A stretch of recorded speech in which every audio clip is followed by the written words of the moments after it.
Ladies and gents, this is the moment you've waited for. You've been searching in the dark, your sweat soaking through the floor.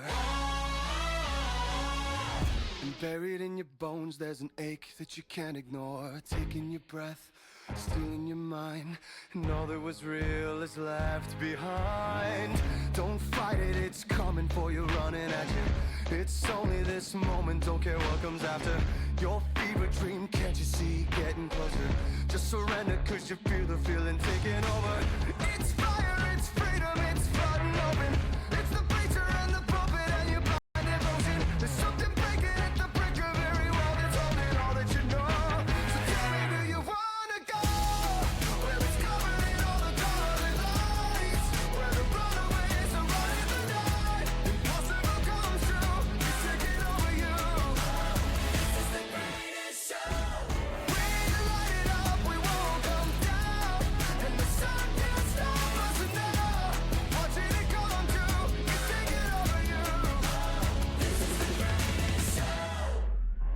Parasites don't belong in my town. I'm still here. We want those tag team titles. I'm gonna tear you apart, Luke. Good luck with that, fella. I am going to shut you the hell up. All of this, it's going to be mine.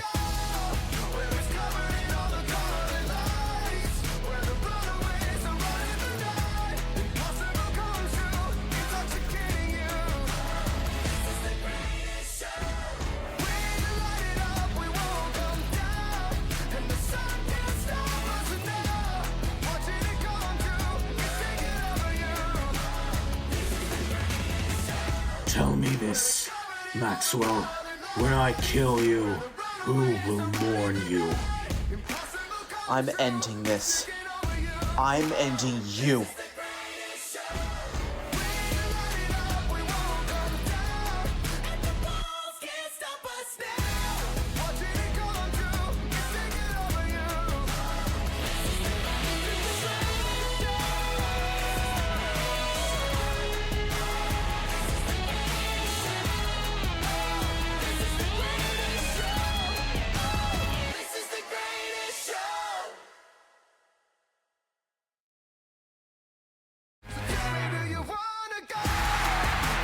We are live with HCW Generation 16. This is our biggest show of all time. Night one coming at you. And right by my side on the commentary booth is the free man, Xavier Pierce. How are you feeling tonight, Xavier? I am feeling great. I appreciate the invite. This is an atmosphere like no other. It is loud. It is electric. Everything you can think of. I'm feeling it right now. Well, we're about to get seated for a banger incoming. Kicking off the show here tonight is an Orlando street fight.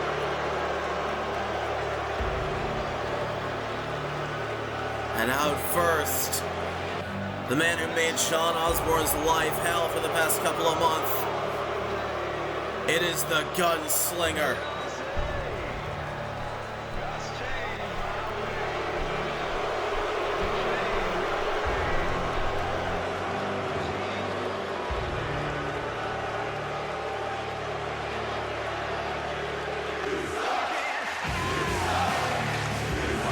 The following is a street fight! Introducing first, from Memphis, Tennessee, weighing in at 242 pounds, Rambo Armstrong! You can hear exactly what the HCW Nation is thinking about Rambo Armstrong. This all came about after Rambo assaulted John Osborne on episode 19, taking him out with a concussion due to a concerto, and consistently bragged about this deed. But Sean Osborne returned last week to take the fight to Rambo, and now it has resulted in a street fight. And I do believe you've been in extreme matches like this one, correct? I have, yes. Have you ever dealt with John Osborne directly? Not directly. Him and I have interacted before, but we've never really come to blows. Not like these two are about to do tonight. Tensions are boiling over, way past point of no return. Time for these two to settle. To be quite honest, this could go disastrous for both of these men. Extreme rules, no disqualifications, no countouts, no rules at all. Incapacitate, pinfall, submission, anything goes. And the HCW Nation here in Camping World Stadium just came unglued for John Osborne.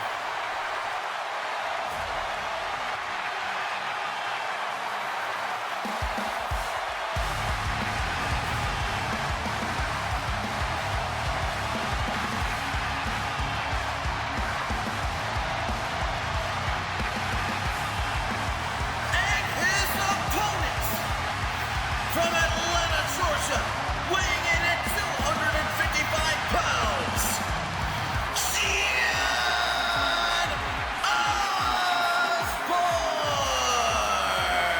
HCW's biggest signing in history, debuting at just after World at War last year in August, and making waves throughout HCW, eventually facing Benson Banner for the World Championship, was unsuccessful.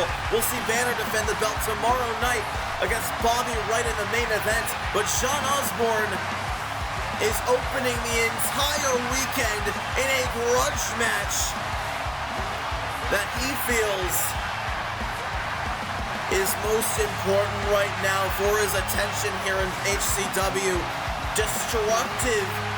Destructive deeds are on the mind of John Osborne right now. You cannot blame him one bit. I mean, he's just come back after being taken out with a concerto, like you said, so he's got every right in the world to be angry, every right in the world to be pissed off, and he's going to take out all of his frustration that has built up over this period of time on Mr. Rambo Armstrong here tonight. This is about to be incredibly chaotic. Brace yourselves, folks. Anything can happen because anything goes here. This is your opening contest of Made in Heaven 16 Orlando Street Fight. We're about to ring that damn bell and get Made in Heaven officially underway. The biggest show in HCW history. Let's get going. Ring the damn bell, ref. Here we go. Oh, and Osborne ready to go. Osborne, here we go. Oh, Osborne went for high risk, didn't get the high reward. Armstrong planning on capitalizing on a potential opening here. All right, well, look at the strength. Oh, damn. Platinum with a power bomb. We know the power of Rambo Armstrong is definitely a key factor in this matchup, but it's not going to matter if your knees are gone. Armstrong gets clocked with that dragon screw, and now Osborne continuing to dish out the pain. The face bouncing into the mat once again. The moonsault, it's Armstrong. Once again, Armstrong evading the moonsault. And now the gunslinger has his sights set. The crosshairs are on the head of Osborne. And remember, these two can do whatever the hell they want to each other. The ref is only here to count a pin or call a submission hold. There is nothing the ref can do to stop either of these men. Oh my God! God. Jesus Christ. Osborne finally nailing that moonsault. This time went to the outside, but Armstrong again capitalizing on hesitation or maybe an opening to evade moves, but Armstrong now getting fired up. Armstrong, I believe Osborne's got a barbed wire bat in his hands. And although it gets knocked out of his hands, that is the first weapon introduced. We are already getting extreme as Osborne bridging over Armstrong. And Armstrong gonna kick out at one still. Still the early goings in this matchup. They have not done a whole lot to each other thus far. It's gonna take a lot more to put each other away, but swatting away that kick again. Armstrong with the advantage here, but Osborne continuing to bring the fight to Armstrong, whatever it takes. Whether he's got an opening or not, went for a big knee. Not going to get it, though. Rambo. Maybe he's trying to set him in the corner, but Osborne evading it. Once again, Armstrong and Osborne. These two have gone after each other for quite a couple months now. But now they seem to be blow for blow on equal footing right now. Oh my God! Ooh. Just about took his head off. But now Rambo Armstrong continuing on the offense, and just a headbutt to the back of the neck, trying to eliminate the brainstem, paralyze him in the process. And now Armstrong, Badlands delivered. And now he's got that barbed wire bat in his hands. Oh God. Oh! I don't want to know what he's going to do with that. That was almost disastrous, and now Armstrong gets caught with that combo of kicks. Remember, Osborne's greatest weapon are his legs. Those are lethal, and he's showcasing that right now. Weapons have yet to connect. We know Osborne, connects with that lariat, and Armstrong comes crashing down. Got enough of it to be effective. Not going to target the arm. Take out the limbs, create a weak spot, do whatever you gotta do. I don't even think incapacitating your opponent is enough. It has to be pinfall or submission. The referee cannot stop the match until either of those are called. Not that these men are stubborn, but knowing them, they want that vindication of being able to say that they kept their opponent's shoulders down for the 3 count or made them tap out or pass out. They need that kind of recognition walking out of here tonight. Armstrong has a tall task ahead. John Osborne has only ever been pinned once in HCW in his career thus far. And we talk about submission holds. As a table gets introduced into the equation, we talk about submission holds being involved in this match. I do not believe John Osborne has ever submitted. Oh, quick draw! Taking his head off into the cover. It might be over already. No, Osborne kicks out. The only times Osborne has lost via submission were because he has passed out. He has never tapped out in his career. You know, Armstrong is not that, adept with his skill set of submission holds, formerly using a figure 4 leg lock in the past, has dropped that move in favor of the Badlands. It's like beating the hell out of people. Let's just be real with ourselves here. Armstrong is more of a brawler than a submission specialist. He takes pride in beating the hell out of people as a kick to the midsection brings Armstrong to a knee. Devil's trigger from Osborne. Into the cover again. Away here.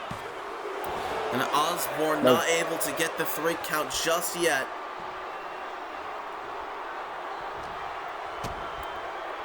Now Osborne, what's he got planned here? Oh, and a backstabber clutching the arms. Osborne's got a lot planned here. Oh no, if he connects with this, it could be wraps early. Red dot special. Right on the money. But Armstrong still in it. On the outside, could be looking to bring more weapons into the matchup. Oh my God, that's a light tube. That's exactly what he's doing. That's exactly what he's doing. Over the skull. And now into another cover. Again. Armstrong's still in it. Still not enough. That light tube, you can see pieces of glass now littering the ring. This could prove to be disastrous. Oh no. That's a ladder. That's a ladder. What the hell is he doing? He's creating a bridge at ringside. Get that away from us. Come Xavier, you might want to move. We both need to move. I don't know what the hell either of these two men can be planning. But it's None possible. of it can be good, I'll tell you that much. We're at ringside this time. I am not in the comfort of my office backstage commentating. We are both at the commentary desk this time.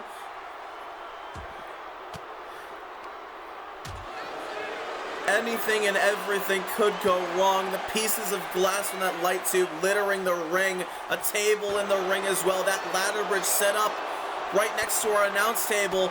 The barbed wire bat still in play. This is getting extreme really quickly. There is a lot running through the minds of these two, and I can tell you, not one single thought of it is positive or practical. They just want to beat the living hell out of one another. And a disrespectful slap from Armstrong. Osborne's not going to take it. And again, Rambo is just trying to maul Osborne every chance he gets. And a forearm to the face, and I think Osborne may have been busted open on that shot. Oh, and continuing to target that open wound again, bouncing his skull off the ring post. Rip it open even more. Talking about a crimson mask for John Osborne. This could not bode well as they're fighting over control of that ladder. Not sure what either of their goal is for it, but it cannot be something. Trying to see where the cut is on John Osborne, because if that gets into his eyes, that's going to make things a whole lot harder. And we've already seen blood blinding somebody in the past. Remember Kaisarian and Julia Ross at Overdrive last year. Kaisarian took advantage of an open wound that Julia Ross had that blinded her, and we could see that again tonight between these two men. Oh my god, Rambo set up on the ladder. What the hell is he doing? This could only end one way, and it's not Osborne good. Hesitating, momentary hesitation, doesn't know quite what to do, I don't think. He's trying to figure Blinded out by what his blood, and next... he's still seeing red. He needs to come to his damn senses. Oh, and Rambo finally getting off of that ladder. And a kick to the midsection. What the hell? No. There's no way. Xavier, you might want to move. Oh my god! Oh my god! Power bomb through the damn ladder goes Osborne! Normally we say spine on pine. That was spine on steel. That was And a trash can introduced disgusting. into the equation. Devil trigger from Osborne again. But John is not going to let that be the end. Oh my god, another light tube. Are you kidding me? And more damage to Rambo Armstrong courtesy of that light tube. The second time we have had to deal with one of those things. Oh my god, there's another. There's a third. And again. Oh. I'm trying to make sure it doesn't fly over here. Rambo Armstrong's going to be picking glass out of his chest for the next several weeks after this match. Rambo had something planned there. Osborne, though, coming back. A couple punches to the gut. Well placed. Oh, Rambo again! John went for a high knee. Rambo popped him up into a power bomb. And that's a steel chair. Exactly how this entire rivalry began. But it's knocked out of his hands. Osborne back into the ring. I don't know what the hell these two could possibly do to each other. Another vicious quick draw. That has to be it. On Osborne. Not enough yet. Somehow Armstrong is not able to put away John Osborne here. Double axe handle. And the most dangerous move in wrestling history. Cover off the double axe handle, but it's not going to matter. Just trying to get away any of the energy that is left. Inadvertently rolling on top of the barbed wire on that bat. Rambo Armstrong again! A third quick draw, it's over! That has to do it. Call it! Good night. Thanks for coming. John is still in! No. What are these two possibly going to be able to do to each other to keep each other down? And John tosses Armstrong into the referee! Mark out! Into the cover on John! Or from John! But it's not going to matter. Rambo's still in it after the mark out, after the glass tubes. And now a barbed wire bat in the hands of Osborne! Oh my god! And he's just hammering away on Rambo Armstrong!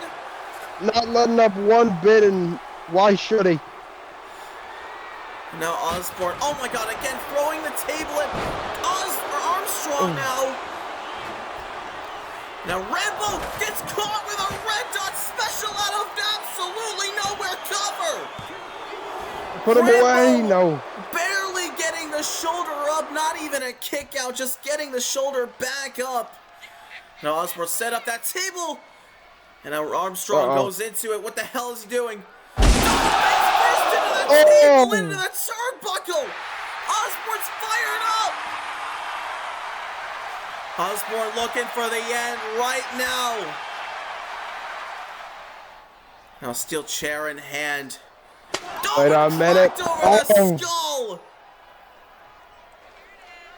Osborne's got something planned here. He's going under the apron.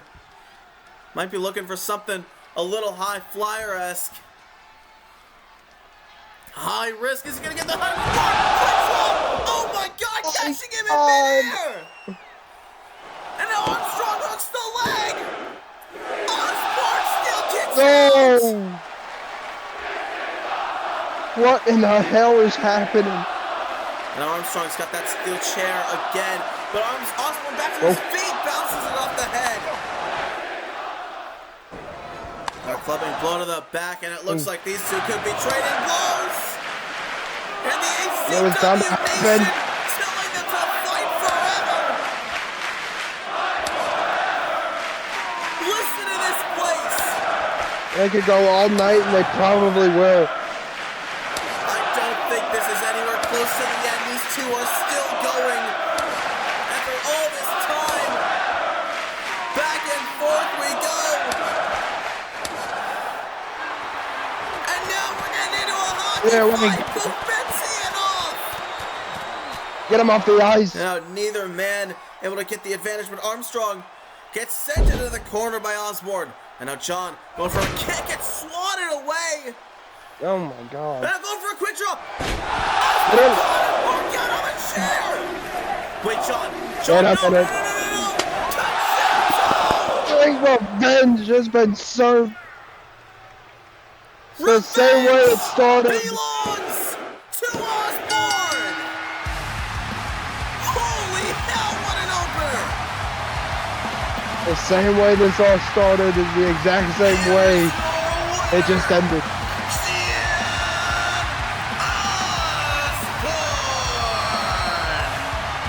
Vengeance was on the mind, and vengeance is what he accomplished. Sean Osborne reigns supreme on the grandest stage of them all.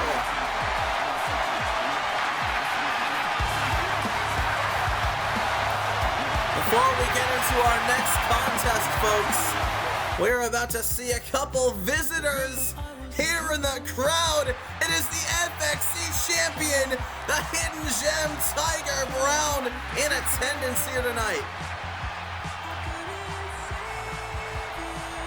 But that is not all. We have many more to come here tonight. It's Azriel, the former APW Twitch champion, representing Syndicate, wearing the B. Barrett merch here tonight. Azriel in attendance for Made in Heaven. We're about to get into our next contest here. It is Fatal 4-Way Action Women's Showcase time. 4 women battle for supremacy. And we are starting out with the Blood Witch making her entrance.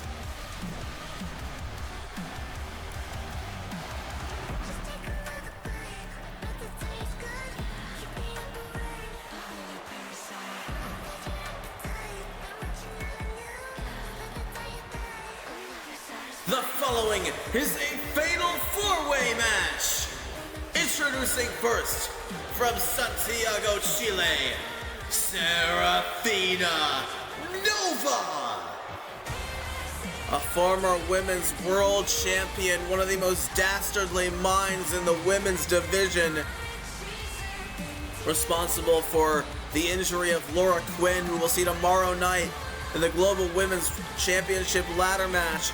Serafina Nova, though, has a point to prove tonight, as she's been on a losing streak recently.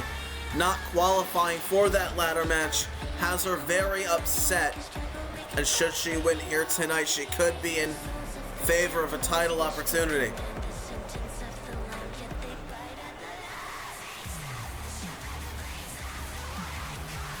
Very creepy individual.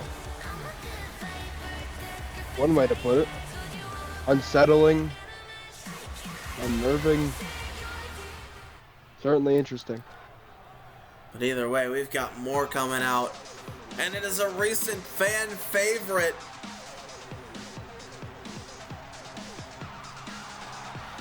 It is the Angel of Fate herself, Yuri Kaneko. Next, from Seoul, South Korea, Yuri Kaneko. The first ever South Korean HCW superstar could possibly be in favor to become the first ever Korean HCW champion should she win here tonight and be granted a match. But she has fought for title after title on countless occasions, was featured on A Matter of Pride facing the Global Women's Champion Kia Sakura. And now Yuri Kaneko intends on making a moment here on the biggest stage HCW has to offer. She's become a big fan favorite lately, and I cannot blame anyone for that. Still have more to come, and she complained and complained and complained about not getting opportunities or being given opportunities that weren't fair, but now she's at Made in Heaven. She wanted to be on the show in the first place, and she got her wish. Next, from Seattle, Washington, Haley Sparrows. You don't get your opportunities by complaining, but to showcase the women's division, we need all the hands we have. And Haley Sparrows, a newcomer here, wants to get an opportunity, make an opportunity, whatever she's got. But if she wants to win here tonight, she's got to quit the complaining and get to wrestling.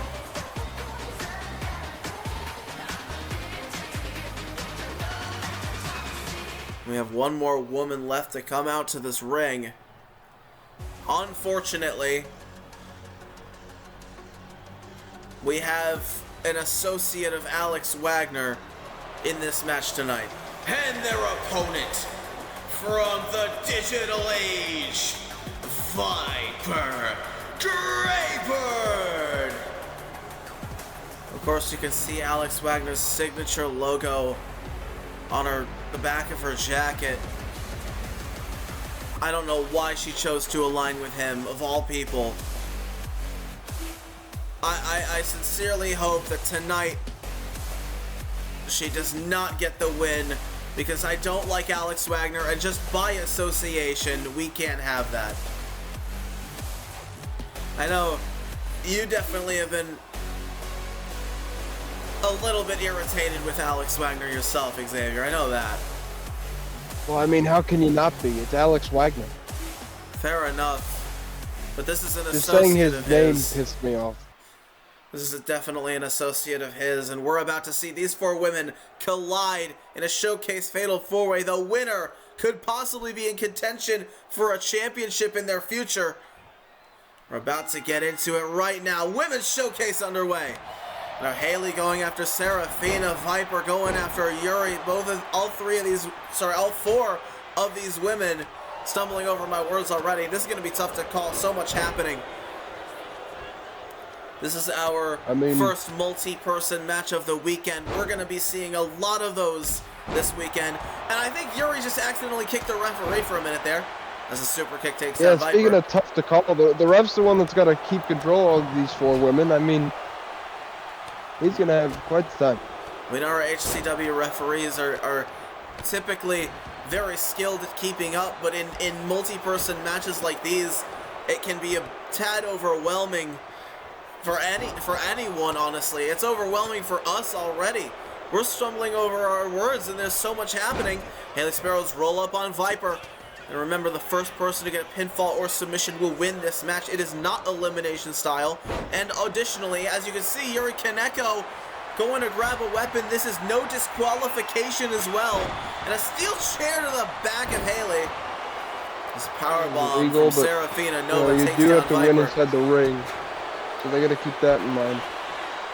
Indeed, you have to pin or submit your opponent inside the ring, as Nova gets taken down with a flatliner there by Viper. Again, another senton by Viper as Yuri tosses Haley into the steps.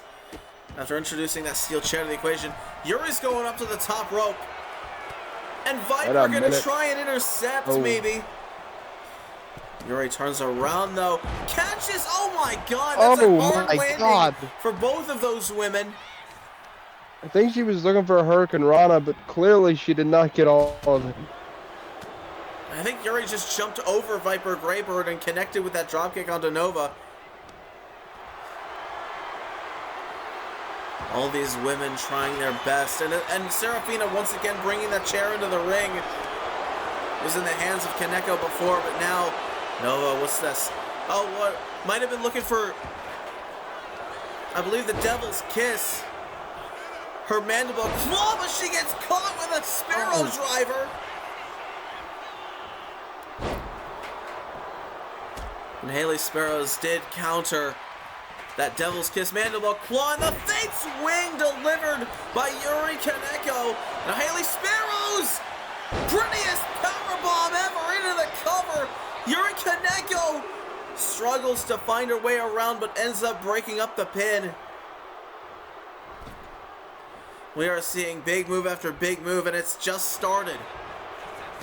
Now Haley into a cover on Greybird, using the ropes to her advantage, but Viper gonna kick out just before Yuri could turn things around. Fate's calling, connecting onto Sparrows into the cover by Yuri. But again, Viper breaking up the pin. Every time someone goes down and goes for a cover, it's either broken up or it gets kicked out of.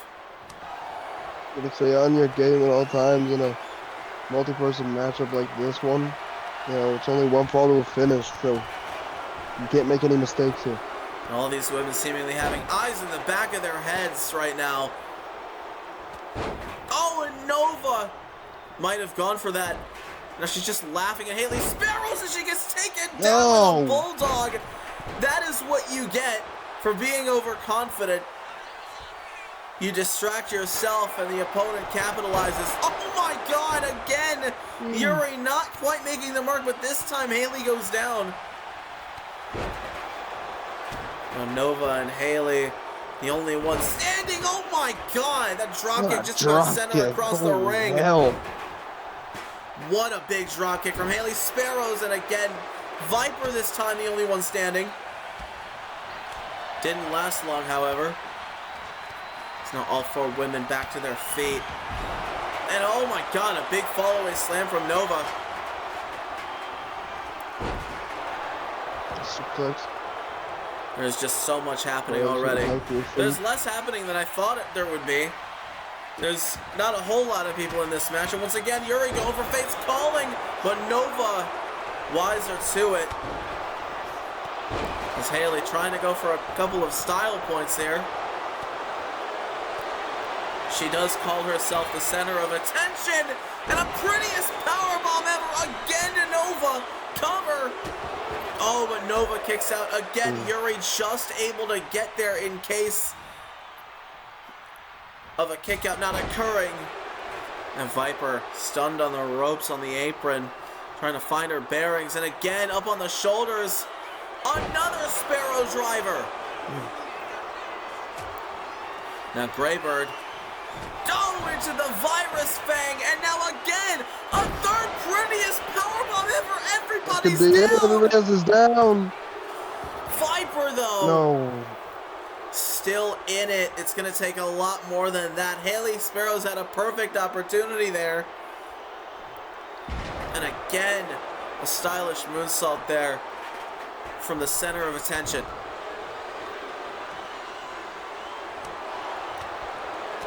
It looks like Viper going after Haley, the newcomer here. And now Nova and Viper, two veterans of this generation, part of the starting roster of Generation One. Admittedly, they've changed a little. Viper just pinned Serafina Nova. And it's over. Are you kidding me? Viper. Just like that. Just like that. It's not who I was looking for the win, but Viper Greybird making Alex Wagner proud here tonight. just like that, able to get the win.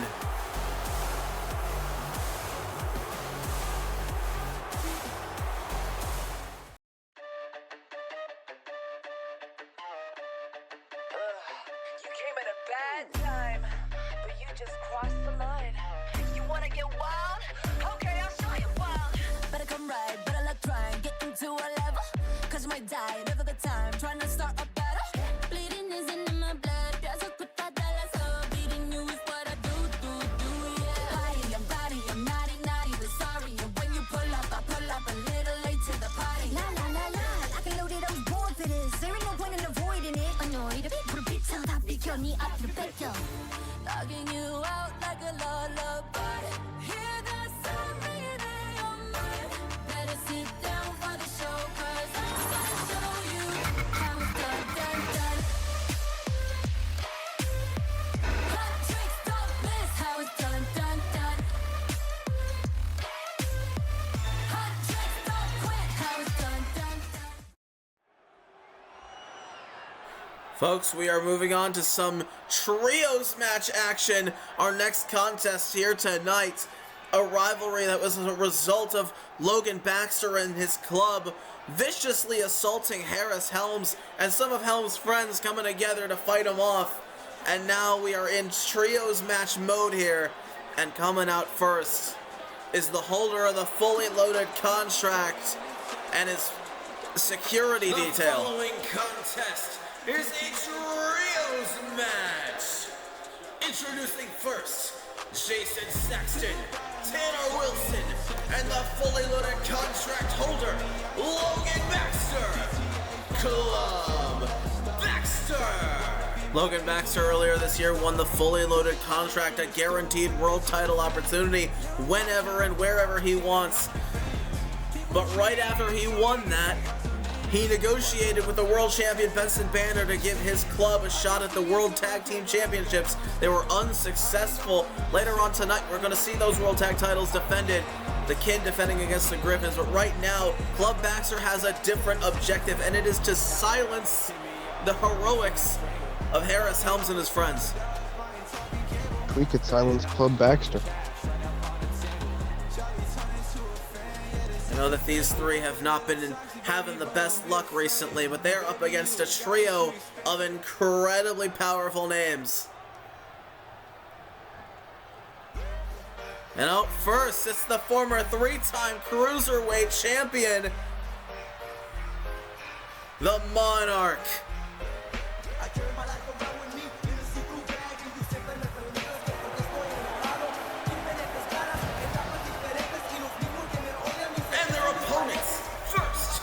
From Sao Paulo, Brazil, weighing in at 200 pounds, Bruno Mendoza. Bruno Mendoza, a legend of the current generation. While not necessarily being a legend in terms of the longevity of his career, he's been around since 2021. He's a three-time Cruiserweight champion, and he's a fan favorite here. So I guess he's a legend in regards to the more recent additions to the roster. Previously, last year, he was known as the Brazilian Badass. He was a freedom fighter, and now he's taken on a different moniker to evolve, to hopefully propel himself towards higher championships, higher achievements, and representing his home country of Brazil, repping the Brazilian flag on his cape. His passion is nigh unmatchable on the HCW roster. We love Bruno Mendoza. We do. How can you not? And out next, he's got more friends coming out. Here we go. The Torrent has arrived on the grandest stage of them all.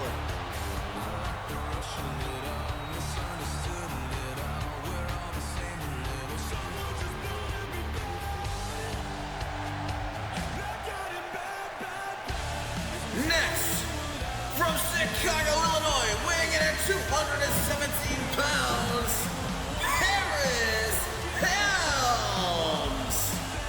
Harris Helms reinventing every which way of his career. Former two-time Iron Weight champion.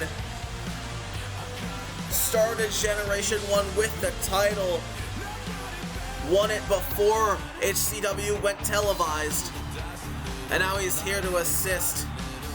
Or rather, his friends are here to assist him. This is his fight that was started because of him.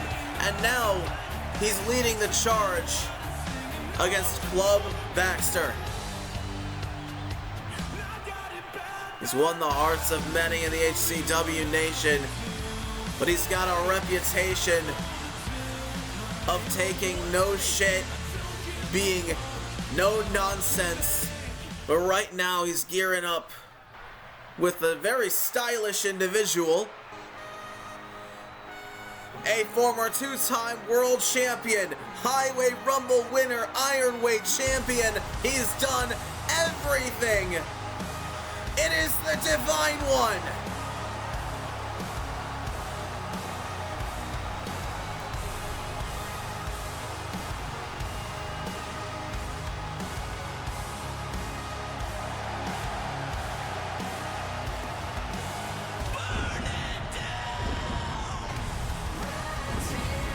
And their tag team partner from Winnipeg, Manitoba, Canada, weighing in at 224 pounds, the Divine Nathan Rockstar. Say what you want. Nathan Rockstar is a money-making superstar. Dripped out in the blue and gold tonight. Nathan Rockstar's won over the hearts, and you can hear him loud and clear.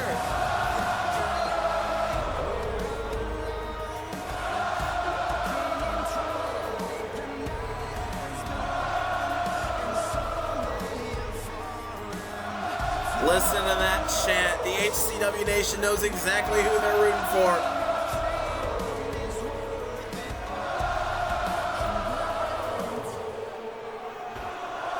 Nathan Rockstar, Harris Helms, and Bruno Mendoza taking on Club Baxter right now. Bruno Mendoza starting for his team against the leader of Club Baxter. These both men going back and forth, and you can see Tanner Wilson went for a cheap shot on Bruno a bit ago. We know how Club Baxter plays this game. I'm slurring my words. It's been a crazy night already. We got an even crazier night tomorrow, possibly. I can almost assure you it's going to be crazier. I mean, we had an Orlando street fight in our opening match. We got a trios match on right now. 2 title matches later tonight. Valerie Rivers and Nicole Manson finally face off in the ring for the first time ever, and a vicious Hell in a Cell match ending an 8-year rivalry in our main event tonight. I don't know. I think tonight might be more chaotic this weekend. Maybe. Bruno. Oh, going over to crawl to his teammates, but he kips up after Logan barely missed that splash. He goes right on the attack again. Again, Logan Baxter holding the fully loaded contract that he won in the fully loaded ladder match earlier this year. Grants him a free opportunity at a world championship anytime he wants, anywhere. And Valerie Rivers, who we'll see later tonight, also having the women's fully loaded contract. We know there are 2 world title matches tomorrow night. These briefcases will be in play for both of those matches. Again, we will see Jennifer Lane taking on the Women's World Champion Danica Blank, and Bobby Wright taking down the HCW World Champion Benson Banner tomorrow night. It is important to note that these fully loaded contracts are in play ahead of those matches. But Logan Baxter, as Harris Helms now the legal man, I believe we missed him getting tagged in. Logan Baxter is dominating in the ring right now. Go for it. Unusual dominant activity from Logan, as Club Baxter was heavily prepared to be on the offensive against Helm's friends here. And again, Logan keeps on the pressure as Helms, I don't know what our camera work is doing right now. Guys, are we Helms gets sandwiched in the corner with that uppercut. But Helms trying to fight back. He's not getting enough of it. Logan again with these knees. He's all over him. Logan is on the complete offensive. Nobody on Helms' team seems to be able to make a great amount of offense. It's Helms now, though, trying to get things going here. Now Helms again went for something big. I believe he was going for a spine buster, but Logan continuing to fight through the offense. You can see Helms is in dire straits right now. He is over, and Jason Saxton has been tagged in. It is the first time Logan Baxter has been tagged out in this match. We can say all we want about Logan Baxter and company, but they've obviously done their homework heading into tonight. I do agree with that. I don't think I've seen Club Baxter be this dominant in the ring before.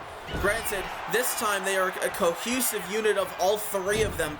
Usually before, it's either been Baxter himself or the other two in a tag team match. Never have these three fought together as a single unit. So maybe it's that leadership that Logan has. Maybe it's that cooperation of all three of them that is giving them such confidence and allowing them to be so dominant right now. There's no Helms gonna tag out. All of them have to be. All of them have to be on the same page. You gotta communicate. Oh my God! Oh wow! And Nathan Rockstar gets tagged in. Listen to this place lighting up for him as Rockstar's getting mauled here right now, but the HCW Nation does not care. They're rooting them on. They know who they want. They're trying to rally for Nathan. Saxton, oh my God, what a right. Club Baxter would love nothing more than to put down this cooperation. We know that Harris Helms and Nathan Rockstar have been successful as a cohesive unit before, defeating Alex Wagner and Damian DeThay at Fully Loaded earlier this year, who we'll see tomorrow night taking on Zephyr King and Galaxia. So Helms and Rockstar definitely have a friendship and forged in that tag team match. Unlikely allies here, but Bruno Mendoza joining forces with them. And again, a count of 8, as the count on the outside will reach 20 as a result of a count out.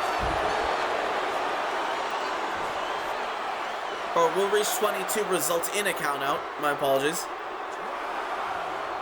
HCW rules state that the count is 20 on the outside.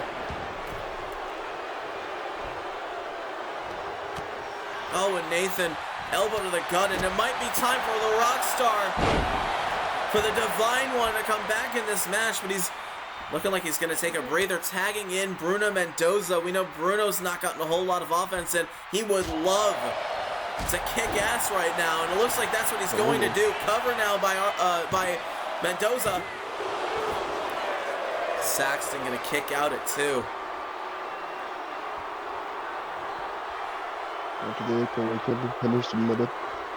Again, Club Baxter working together as a trio for the first time ever as Saxton goes spine first into the apron, the hardest part of the ring. And we know that Club Baxter operates with 3 different styles. Logan, again, the striker. Saxton, the brawler. Oh my God! Whoa! Bruno going high risk, gets the high reward. Saxton, the brawler of the group, the deranged one. Logan Baxter, the leader, the striker. And Tanner Wilson, the big man, the powerhouse of the group. But Harris Helms and his friends don't exactly have that cohesion. But Bruno Mendoza with the usurper connecting. And now up on the shoulders, SPB connects. And now into a cover on Saxton, but Tanner gonna break things up. This is not the only tag style match we will see tonight. We have a lot of tag matches over the course of this weekend. Later on tonight, we'll see the World Tag Titles be defended. The Griffins challenging the King for the belts. Oh my God, look at the power of Jason Saxton. Very rare strength. Middle of the ring. Doesn't often get to showcase his strength. Oh, and went for that crossbody. Undershot it. Did not connect with it. And now Helms the legal man for his team. Oh, and a big clothesline takes down Saxton. But Harris Helms looking to end things. Might be looking for it. Oh, went for a deep dive. Saxton able to counter. Oh, and a tornado DDT. Takes down Helms. If you were Harris Helms or any of his teammates, what would you do in this situation? Well, you gotta make sure you divide your energy properly. I mean, you can't have one guy staying in the ring for a long period of time. You gotta make sure that you're making frequent tags so that you can conserve your energy while also depleting that of your opponents. You gotta get to your frequent tags on Helms' team, but it doesn't look like Club Baxter is utilizing frequent tags to their advantage, which is allowing Helms and his team to get a little bit more of an advantage because Club Baxter's members are tiring themselves out, and Tanner Wilson gets tagged in for the first time in this matchup. The big man's legal. And now Tanner going right after Helms, just picking him up like he's nothing. Now a couple well-placed elbows right to the ear. And now Helms, deep dive from Helms! Might be the finishing blow, but Saxton back to his feet, breaks up the pin before the ref can even count. We might be here a while, folks.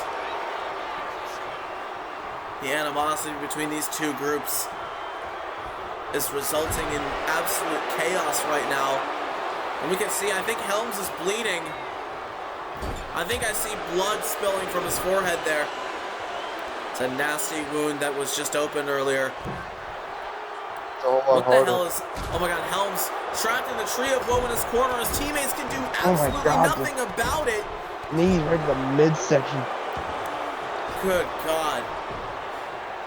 And Helms going back over to ringside, possibly looking to strategize a little with Nathan Rockstar, but Bruno gets caught with a cheap shot or fights back from it, but now Tana's just back to overpowering Helms. Very brief strategic talk between Helms and Rockstar there. We know they're very familiar with each other, as I've stated before. Now again, Tanner locking up Helms in the tree of woe, this time on his side of the ring, and just kicking away. Oh my God. Look at Helms trying to come back in the situation. Very difficult to do so. Oh, win powerbomb position. But it's not going to matter. Helms fighting free of the hold. Oh, to a swinging neck breaker. Now something like a tag has been made again to Nathan Rockstar. The crowd not singing his song this time. Might have worn their voices out a little bit. Oh no, and again! That big clothesline. Oh, pops him up! Oh my God. Into a bullet press from Tanner Wilson. Holy hell! But it is not going to matter as Helms breaks the pin up. But this could easily be wraps if Tanner connects with whatever he's going for. No, into a pop-up powerbomb. Covered by the big man. But Bruno saves Nathan. Now, per HCW Tag Team rules, none of Nathan Rockstar's allies can break up a pin. It is one pin breakup per member of each team until a tag is made. And now Saxton and Wilson with a body bag into a cover. Those tag team maneuvers from the two of those men. Kick out though from Nathan Rockstar. I'm still stumbling over my words. This is such an exciting night. That tag team finishing maneuver, not able to put away the Divine One. And Logan is taken down with an inverted DDT after Tanner tagged him in. But Logan continuing to fight back here. Now just taunting Nathan Rockstar. The disrespect. What a scumbag. That's just what we call him on the surface. I mean, you certainly have your disdain towards him. Of course, he did eliminate your brother, Showstopper Sparks, from the Highway Rumble earlier this year. I remember exactly how you reacted to him. I know you're not his biggest fan, to say the least. I'll keep my my real thoughts to myself. I don't want to get us kicked off. You know what? Understandable. Saxton, again, the legal man, as Rockstar getting back into the ring. Tried to go for a cheap shot on Helms and Bruno, but they knew exactly what was coming. Nathan, big dropkick, takes down Saxton. And now Nathan tagging Bruno into the ring. The high flyer legal in this trios match now. Now Mendoza tried to go for a regicide, not going to get it. And now went for a Hurricane Rana. Saxton caught him. Counter for counter go these two men. Now Saxton is formerly a part of the Cruiserweight division back when we had the Cruiserweight Championship. Remember, that belt was retired in favor of the Television Championship, essentially converted into it. And now Bruno Mendoza, the three-time champion, with another vicious usurper. Looking for a powerbomb now. Now looking for a powerbomb, as you said, but no. Saxton still able to break free, but Mendoza still on the offensive. But again, Club Baxter has been taking everything out, and now it looks like they're going once again for the body bag. And now hooking the leg is Tanner this time. Cover. But Bruno able to kick out. And now Nathan going after Jason Saxton. But Saxton tosses him out. Mendoza for Saxton. Trying to break down a little bit. Oh, and the big man again with that big lariat. Takes him down. Tag has been made to Harris Helms. Tanner didn't see it, but now he knows. Now up in a powerbomb position. Don't face first into the mat. And Mendoza, not even the legal man, and Tanner is still going after him. But Helms turns his attention. And now Helms up on the shoulders, guys. Tanner washed away. Now into a cover, and Saxton again breaking up the pin. We know the frequent tags from both of these teams allow them to break up pins more frequently. Gotta savor that moment. Deep dive to Tanner Wilson, and now into a cover. Saxton again breaking up the pin. That's not even legal anymore. What is happening? And this is Get him out of the ring. Chaos. All three members Get him out of the ring. of Club Baxter in the ring, overwhelming Harris Helms. And as Tanner just laughs in the face, Mendoza, the legal man, Logan Baxter ejected from the ring. And now again on the shoulders, SPB. This is absolute chaos. Cover by Mendoza. Kick out again. So much just happening. So little time. Oh my God. Covered by Bruno. Bruno gets the pin for his team. And the Heroes win. Here are your winners. It's gonna feel good for these three. Not so good for Club Baxter. And Nathan Rockstar. Helms, Rockstar, and Bruno. I do believe a friendship has been formed here. Hell yeah for these three.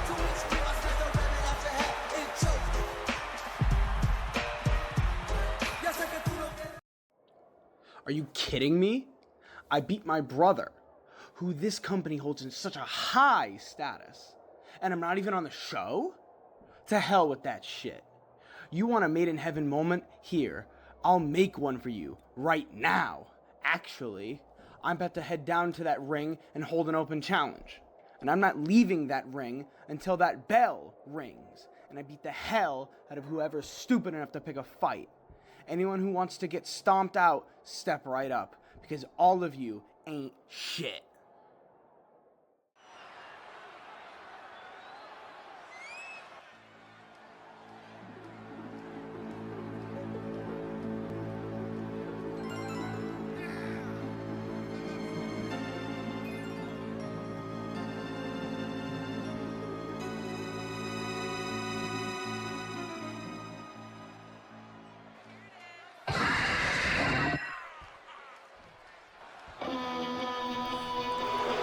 Are you What? kidding me?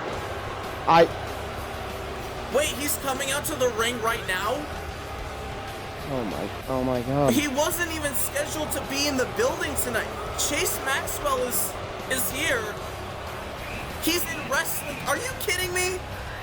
Oh my god.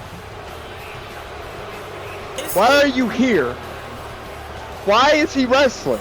I don't know. He's not supposed to be. He's not scheduled for a match, but I guess the ring announcer's gonna announce him for a match. 201 pounds. What he should be doing is going back to Supercuts and getting his $5 back. He looks like shit. This guy sucks. I don't know what is running through his mind, what his thought process is. He said he's gonna hold an open challenge. What? I mean, he's gonna be waiting online. Nobody wants to face this guy, and it's not because he's the best in the world. He ain't shit. It's on his own jacket. He beat Seth Maxwell last month. I guess he has a right to use that to his advantage, but who the hell wants to fight him? God, someone just beat his ass. Who on earth is gonna step up here? What are you flexing? Wait, no. Are we dead ass? No. Don't tell me. Don't tell me. What? No. What? I think I know whose music this is. Oh no. Don't tell me. It's Mupkus! He's not even employed! He's not even a part of HCW! What the hell is he doing here?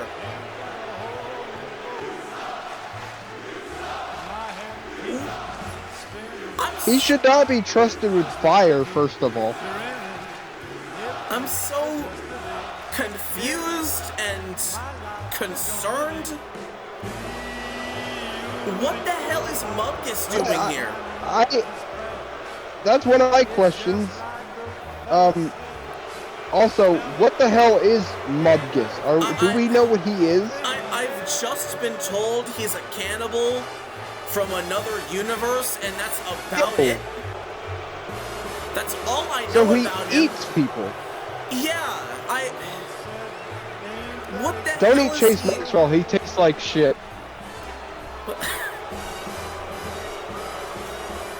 What the hell is Mupkus? Oh no! And Chase Maxwell's gonna take care of this himself! You ain't shit to Mupkus!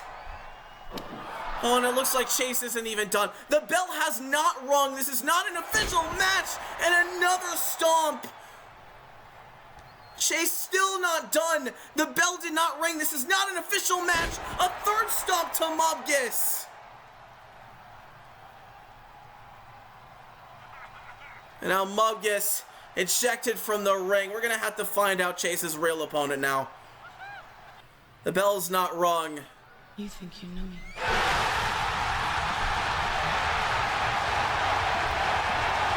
What the hell?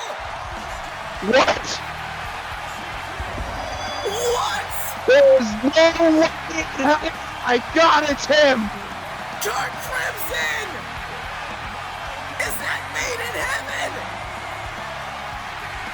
And his opponent from the 2K timeline, Kurt Crimson! Chase Maxwell asked for a prize, and the 2K timeline said no! Kurt Crimson is in Orlando, Florida! Holy shit! Oh my god. Anything can happen at Made in Heaven. What a surprise! What a mustache. I might have to get one like that. Holy hell. I'm so in shock.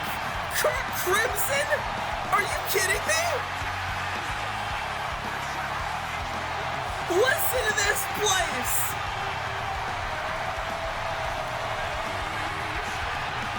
Chase Maxwell, you are an idiot. You might be an idiot. And listen to this crowd. Listen to him.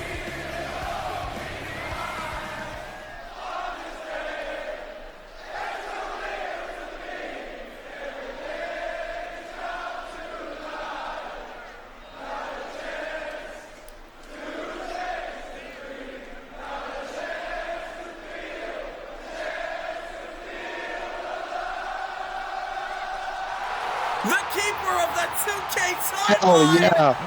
is wrestling a match at Made in Heaven. This place just exploded. Ref, ring the damn bell. Kurt Crimson versus Chase Maxwell happening right now. This is a real thing that is actually happening. This is a This is real insane. match that is happening right now. As Kurt Crimson with a headlock applied on Chase Maxwell. Kurt Crimson is a multi-time world champion across the 2K timeline. Chase Maxwell has only been wrestling for just over a year. There is some very large inexperience that comes into play with Chase Maxwell. Springboard DDT from Kirk. I get to call Maxwell a Kurt could train- Crimson match? This is Yeah. insane! Listen, Chase Maxwell could train for 100 years and he still wouldn't be able to be half the man that Kurt Crimson is. Of course, Chase wrestling quite dirty. Again, trying to make Kirk submit, but it's not going to be that easy. I don't think Kurt Crimson has ever tapped out before. And now Kirk turns things around, trapping the arm behind the back of Chase.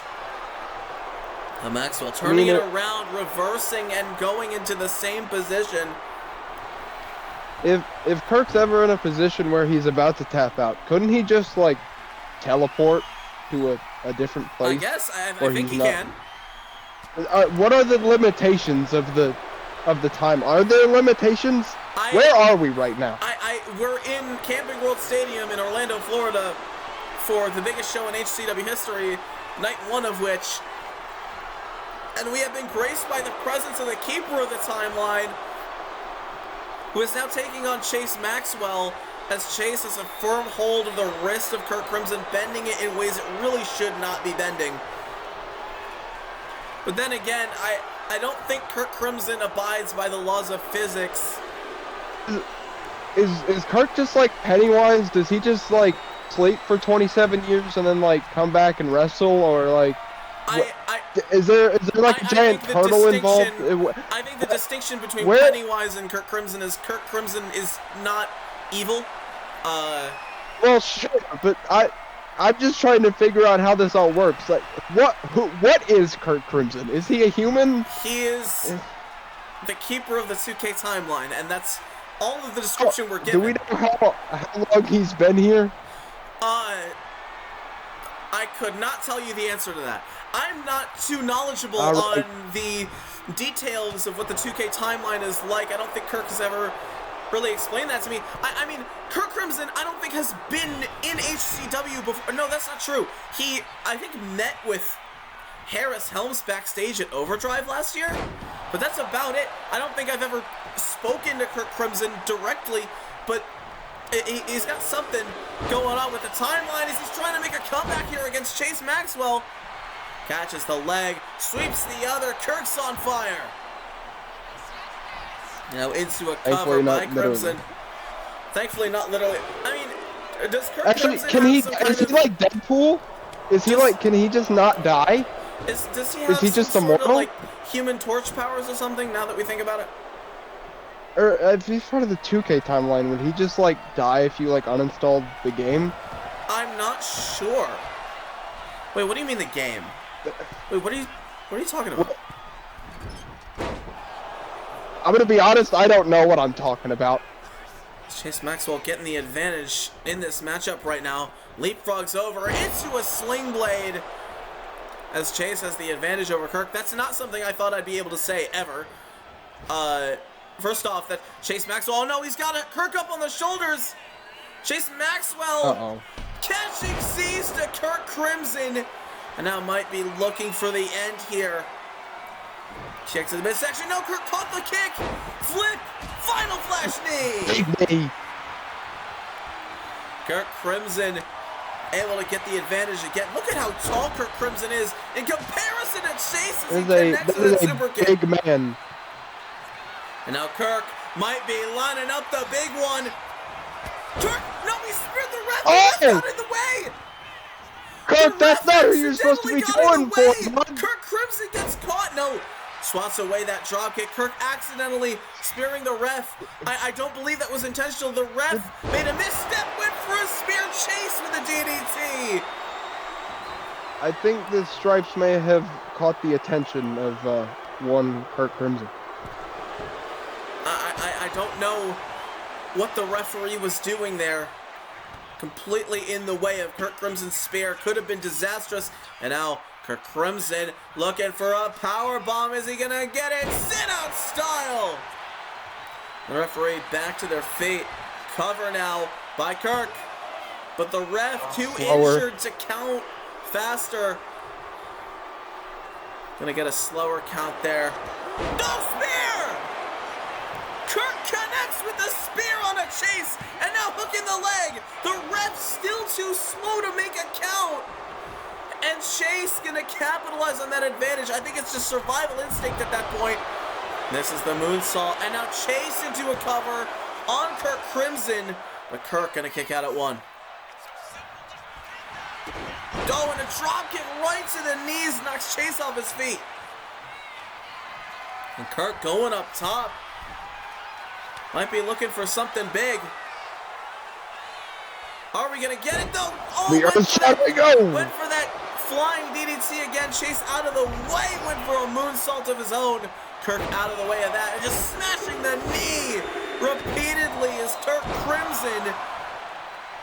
As the crowd counts each one. Again, Chase kicking away Kirk. Oh no, and now Chase Maxwell. Chase! You ain't shit to Kirk Crimson! And now hooking the leg is Chase. This could be it. Kirk kicks out. Oh no, and now Chase Maxwell with a triangle choke applied. Kirk Crimson trying to get out of the hold. Lifts Chase up. Oh my god, and powerbombs him to break himself free of that hold. And now some chops and some right hands. Big lariat takes Chase's head off. Now into a cover there by Kirk. Is that gonna do it? Kick out again from Maxwell. Now, I will also mention, because Chase has decided to have a match tonight, both of the Maxwell wrestlers will be having matches tonight. As we will see Seth Maxwell in the main event against Eli Blackburn. Chase Maxwell, though, with catching Z's. Again to Kirk Crimson. Cover now by Chase. But Kirk kicks out again. Oh, it's very interesting that Chase Maxwell utilizes his... Very interesting that Chase Maxwell utilizes the knee. Oh, no. Chase still in it. Very, very interesting to me that he utilizes the knee, considering he had to get down on them in order to get this job. Oh, spear! Spear! Spear! Kirk suckered him in! Cover! Anyways, Kirk Crimson. Big spear. Not gonna get it. But Kirk still on the offensive, but Chase kicks him away. And now Kirk sends Chase into the ropes. Pops him up. Samoan drop from Crimson. And now into a cover again by Kirk. Chase again kicking out. He's still in this matchup. And now Kirk might be looking to tune up the band. Tune it up. Super kick. Sounds so sweet, but tastes so sour. And there's that springboard DDT again. This time in a tornado style. Chase again went for a kick to the midsection. And now T-bone power slam from Kirk Crimson. Kicked away by Chase again. And now Chase gonna capitalize. You ain't shit again. And now Chase hooks the leg. This might be it for Kirk. Is that gonna do it? Chase not able to get the win still. I know you're on the edge of your seat about that one. Yeah, I was about to just up and leave. I was gonna book my ticket back home. Well, I would hate to lose my fellow commentator here tonight. I think I want Chase Maxwell to lose now. Like, I honestly, I did earlier, but still. More than anything.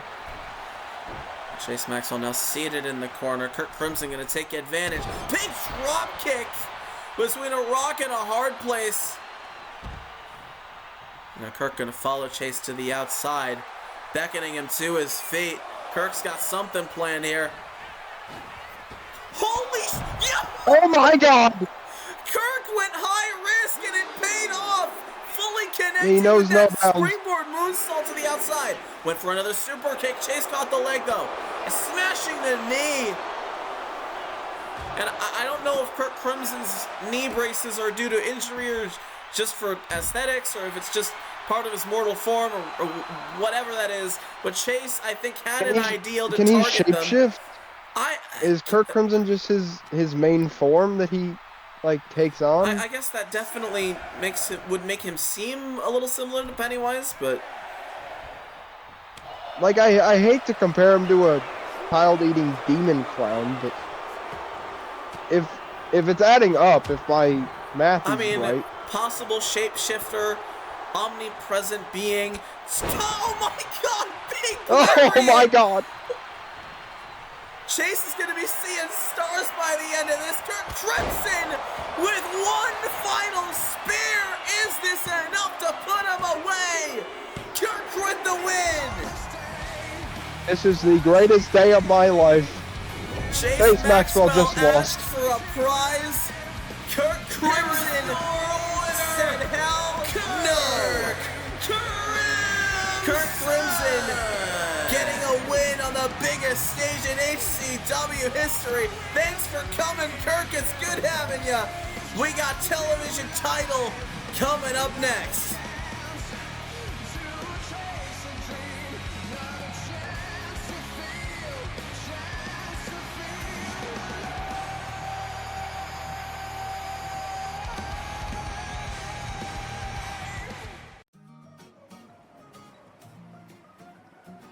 Welcome to paradise.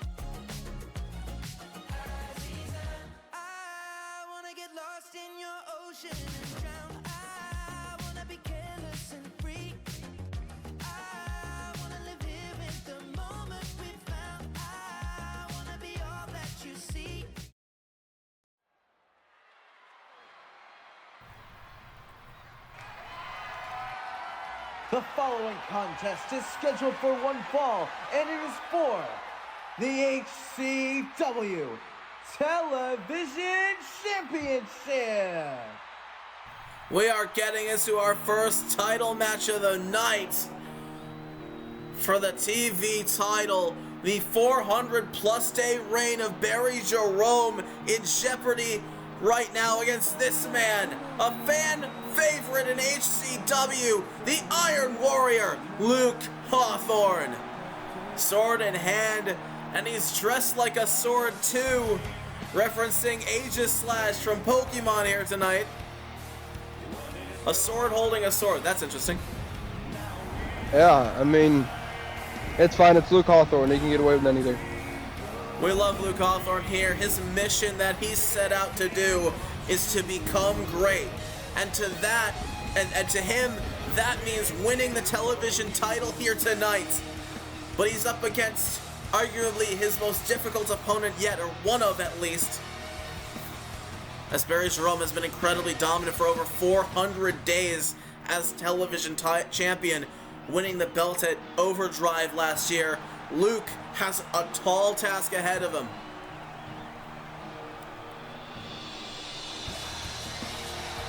We're about to find out if Luke truly can become great, if this is his time that he's been working towards for all of Generation 1 as we head to the finality of Generation 1 of HCW. Luke Hawthorne trying to make his moment here tonight. But his opponent is one of the most vicious, ruthless, violent, barbaric individuals in all of HCW. The Black Forest Terror, the walking weapon, the HCW television champion, Barry Jerome. From Black Forest, South Australia. I believe he is the first Australian HCW champion that we've had in our history. So seeing him walk into the biggest show of all time here tonight with the title has got to mean something to him, but it would mean even more to walk out with that title.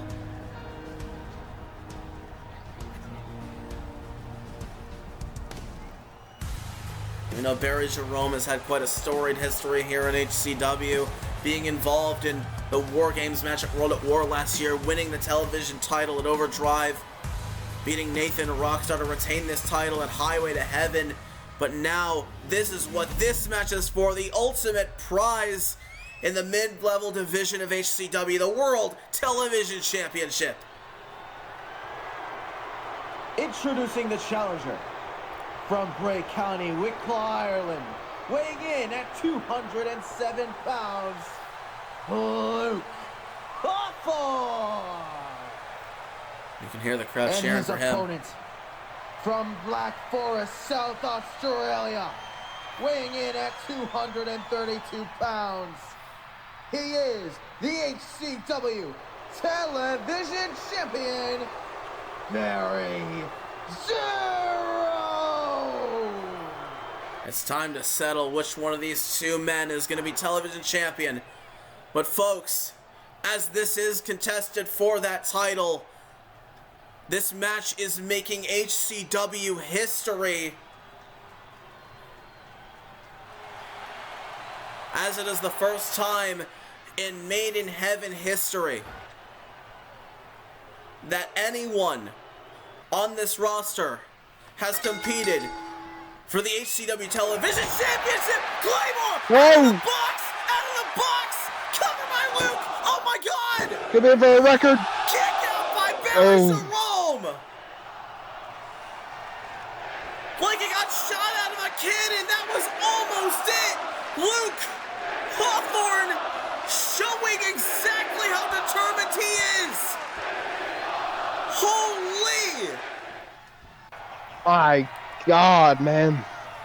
And now both these men locking up. What did we just see? A Claymore out of the box from Luke Hawthorne, knowing exactly what he's up against, exactly how he wants to deal with this threat. Now Barry Jerome, with an MMA background, is known for breaking limbs and breaking spirits. Oh, but Hawthorne takes him down with that lariat. Now raining down rights and a kick to the gut for good measure. Luke Hawthorne is known for joint manipulation, a little bit of submission specialty. However, his primary source of wrestling lies in strikes, kicks, anything he can find to put you away, violence if he has to. He is a very physical specimen here in HCW. Both of these men are. This is about to be one of the most physical matches you'll see all night. These guys wouldn't have it any other way, but Jerome trying to gain control of the match. Luke Hawthorne pulls him in, small package, going for a cover. Kick out. Not gonna get it. A roll-up this early into the match may not do it against the television champion with how dominant Barry Jerome has been over the past year plus. You can only imagine Luke Hawthorne absolutely did his homework, and you can tell by the verbal altercation they had last episode about a week ago. Luke Hawthorne laughed in the face of danger. Literally laughed in Barry Jerome's face and said that he's not worried about Barry Jerome saying he's going to leave Luke Hawthorne retired after this match. We know that Luke Hawthorne is absolutely fearless. Barry Jerome maybe not taking that into account. He looked very caught off guard by that Claymore. Luke wanted to end it early, or maybe that was just a warning shot to show how easily he could end it. But Barry Jerome needs to fight harder than he ever has, because this isn't just a title defense. This is on the biggest stage HCW's got. This is a moment that he could either lose or win. Listen, you said earlier that Barry Jerome's all about breaking limbs and breaking spirits, but as you heard in the theme song during Luke's entrance, he's already coming in here with broken dreams, and I don't think that you can break what's already been broken. Listen, Luke Hawthorne has had so many ups and downs. He's had some pretty big moments, but he's never been able to grasp that brass ring that he's been trying to get. Tonight could be his last chance. Luke Hawthorne trying to make it his moment, as you said, but Luke Hawthorne, as both of these men now looking to be trading blows here. Luke Hawthorne, Barry Jerome, as you said, he is as determined as ever. Broken dreams going into this match, possibly looking to create new dreams, create new memories, and make himself great as he says his goal is. But laughing in Barry Jerome's face only angered him more, and we can see that with the way that Jerome is fighting. As back and forth we go, these two men, and it looks like they're gonna tee up. Here we go. They're going crazy, and Luke Hawthorne getting the advantage here. Barry Jerome staggered a little. Luke waiting for Barry Jerome to find his bearings. He wants a fair fight. He doesn't want to take advantage of weakness. Deep six from Jerome into a cover by the champion. Luke kicks out at 2. And just like that, that's how easy something like this can end. One big move and it could be it. Now Jerome, oh no. We saw it right no. Barry Jerome with a Kimura but he's trying to break the arm. Luke grabbed the rope as he was coming down, but again, submissions, that Kimura lock. Again, as I said, Jerome known for breaking limbs. That's exactly how he does it. He's used that Kimura lock even in MMA to great effect, but it got him banned from various MMA companies. Oh, Claymore from Luke Hawthorne into a cover. Luke not able to get the win yet. As the background of Barry Jerome is a very violent one. No, a second Claymore! Individual, we got him again! Luke's going crazy! Is this it for the title? No! No. Luke Hawthorne is doing his best. He's thrown 3 Claymores at Barry Jerome, and Jerome has kicked out each and every time. And now powerbomb position. Looking for something. Oh my god! No! Powerbomb to the outside! Oh my god! I told you this match was going to be physical, and it's exactly what we're getting. Now a big boot takes down Jerome. And again, using the legs to his advantage, the greatest weapon of several HCW superstars. We saw it earlier tonight with John Osborne, and we're seeing it again with Luke Hawthorne.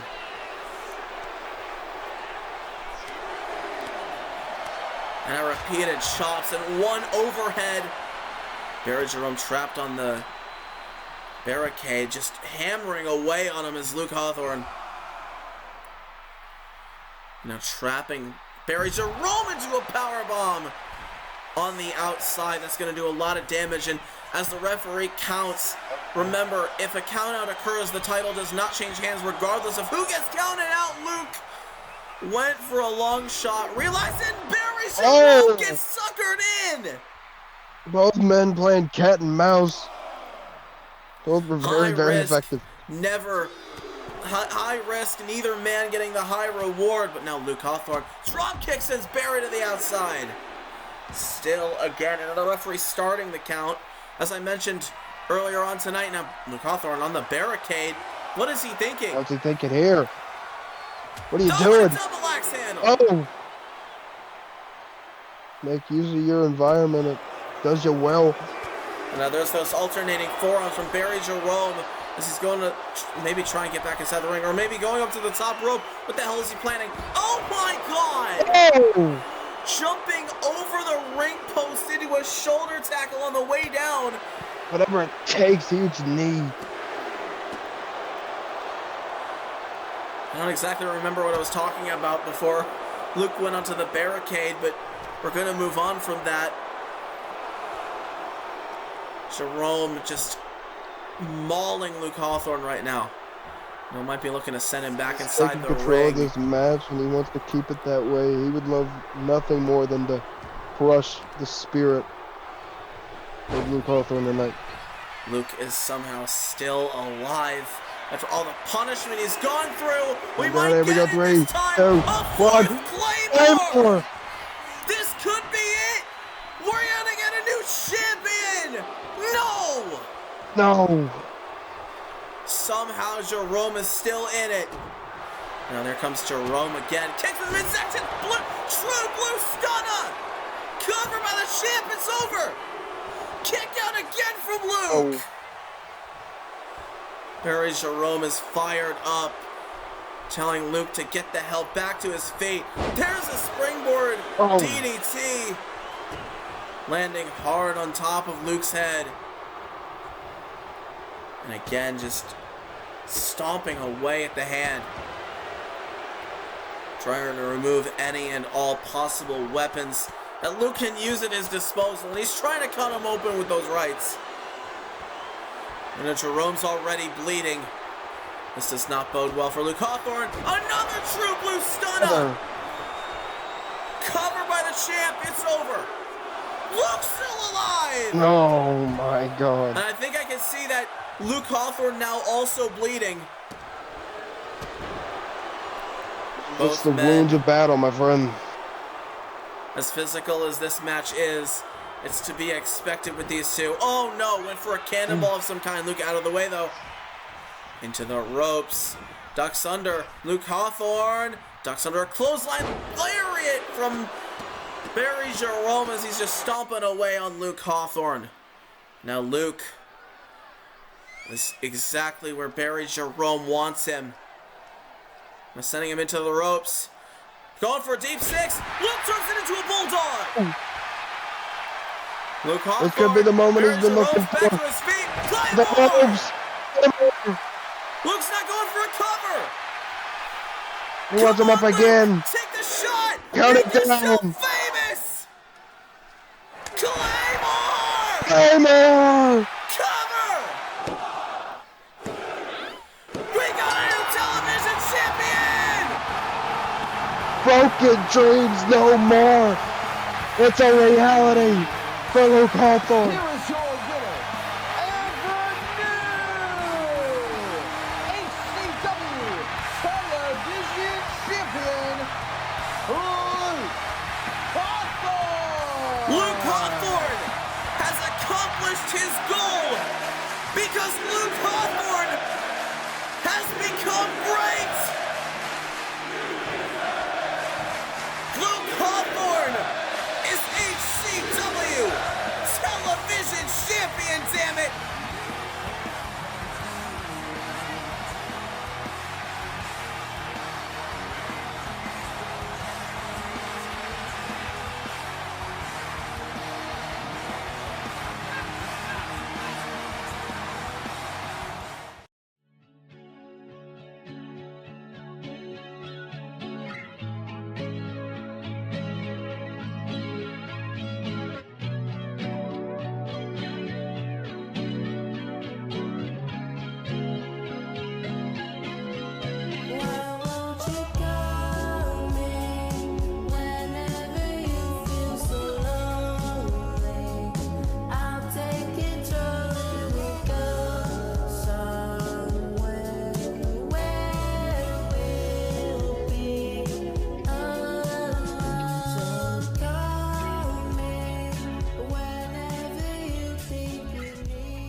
We are getting into our next contest. It's another title match.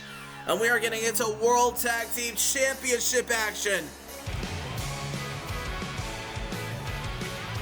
And out first are the challengers, trying their best to take down the Kin, and for the first time in their careers hold tag team gold.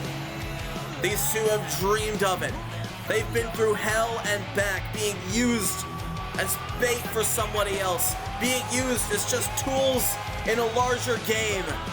And now they're on their own, rising up in the ranks in HCW, and tonight could be the night that they finally achieve their dreams.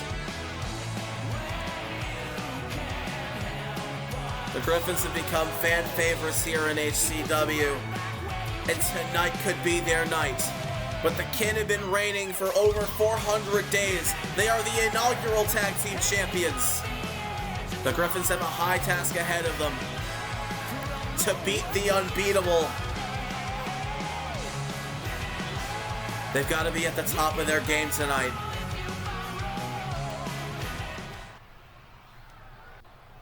Their opponents, however, as I mentioned, the seemingly unbeatable inaugural World Tag Team Champions, the underlings of the Kindred King, the HCW World Champion Benson Banner, Yarmongo and Asia Uzoma, have dominated the entire tag team division except for the Griffins. They have beaten everybody. And now it is time to go full circle for the Kin. Tonight they have the opportunity to become the #1 tag team in the division, as if it already wasn't apparently clear that they are. Beating the final team that they have not fought yet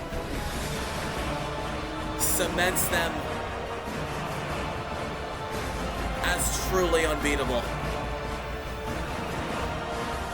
You have to imagine the Kindred King, Benson Banner, is watching this match very closely. This is very intense feel. It's a big fight feel for the HCW World Tag Team Championships.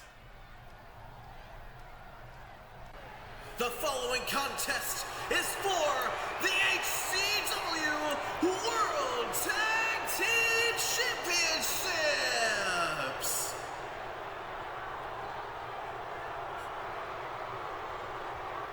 Introducing the challengers, Harvey and Joel, the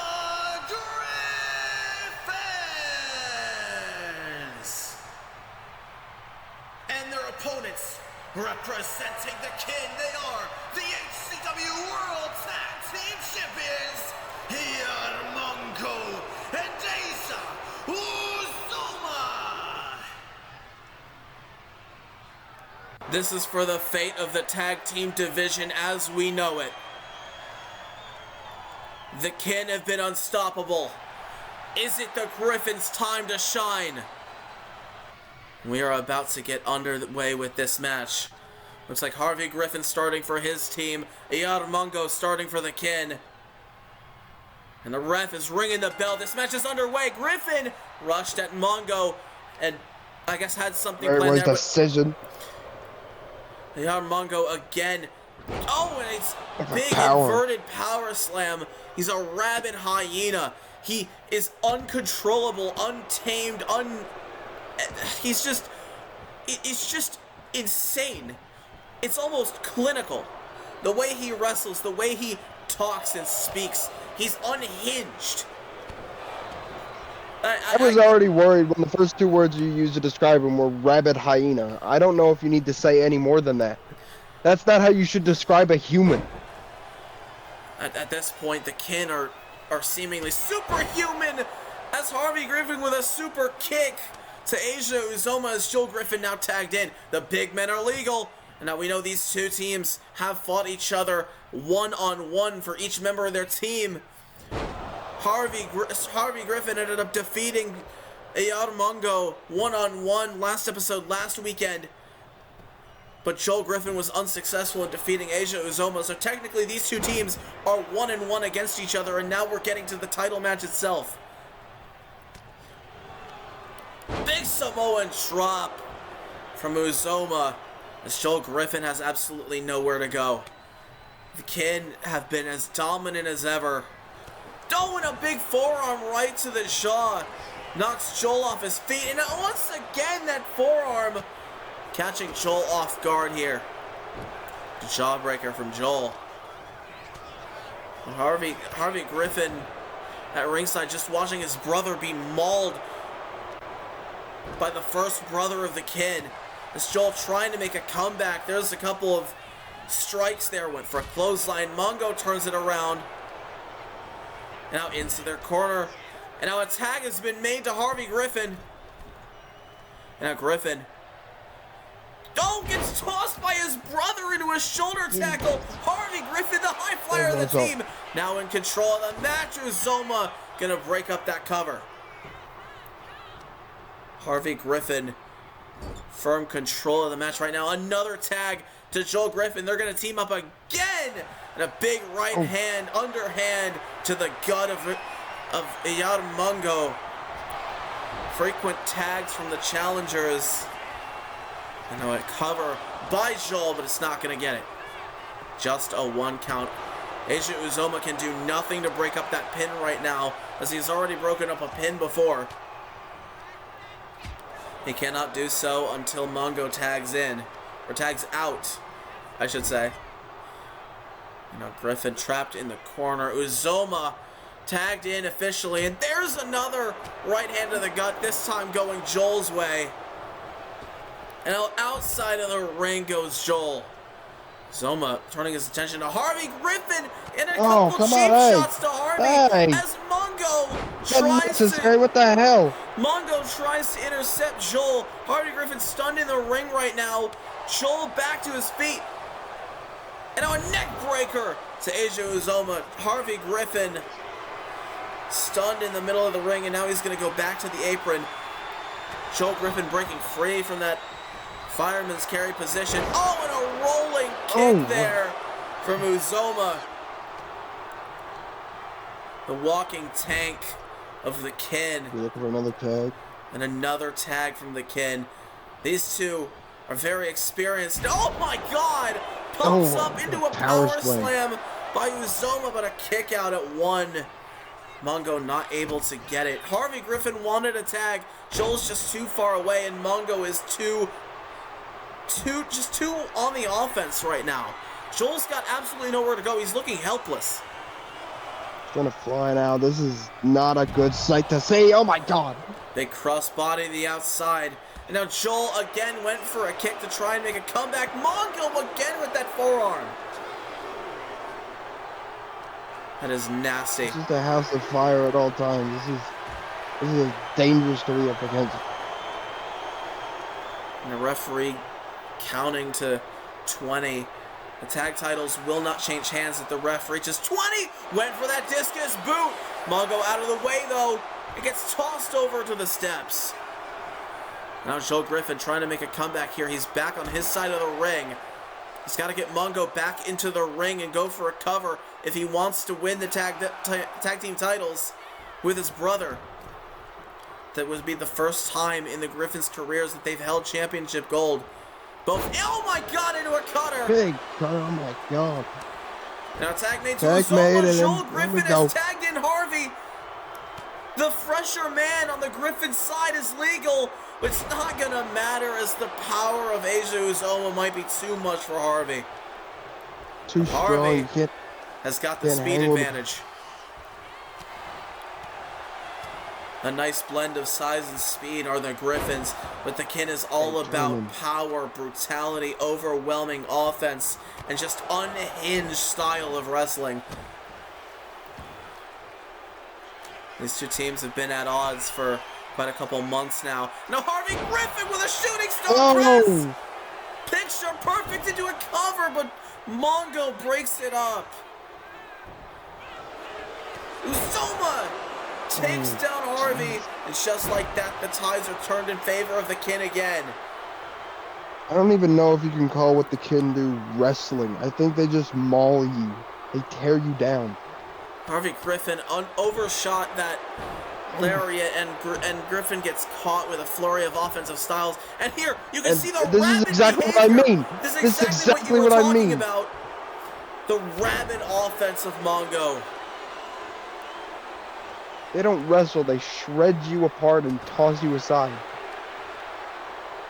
They've been dominant over the entire divisions. They've beaten everybody. Big neck breaker after Harvey was bounced off the top rope. They've beaten every team in the division. Mount Olympus, Reckless Abandon, the Court Marshals, the Bad Boys. Every single team on this division has fallen towards the Kin. And this is the first time that the Griffins have faced them. The first time I believe the Griffins have a tag team title shot in their careers. And now could be the time for them. But again, as I stated, this is a nigh impossible task that the Griffins are trying to achieve. And Mongo gets sent to the Griffins corner. And a tag's been made to Joel. I think I know what's coming. The Griffins with collateral damage. Suiyar Mongo into a cover by Joel. Is that it? Mongo kicks it too. A big drop kick from the big man. And Mongo gets tagged in as Harvey gets tagged in as Mongo tags in Uzoma. Oh no, what is he doing here? Oh my god! Been a big mistake. What a big overhead throw off the pump handle, covered by Uzoma. Not even sure what he calls that move. It could be over here in a matter of moments. Oh no. Harvey Griffin gets caught with a Nigerian driver. And Uzoma into the cover. Harvey still kicking out somehow. Got dropped on his neck, but he's coming back there trying to take out the knee. Oh, and a big pump kick from Harvey. And Harvey Griffin looking to tag his brother in again. Now the big men are legal once again. Oh, and face first goes Asia Uzoma. Now into the corner. A tag has been made to Harvey. Now into the ropes. And oh my god, double back body drop. Uzoma gets launched. And a big knee from Harvey.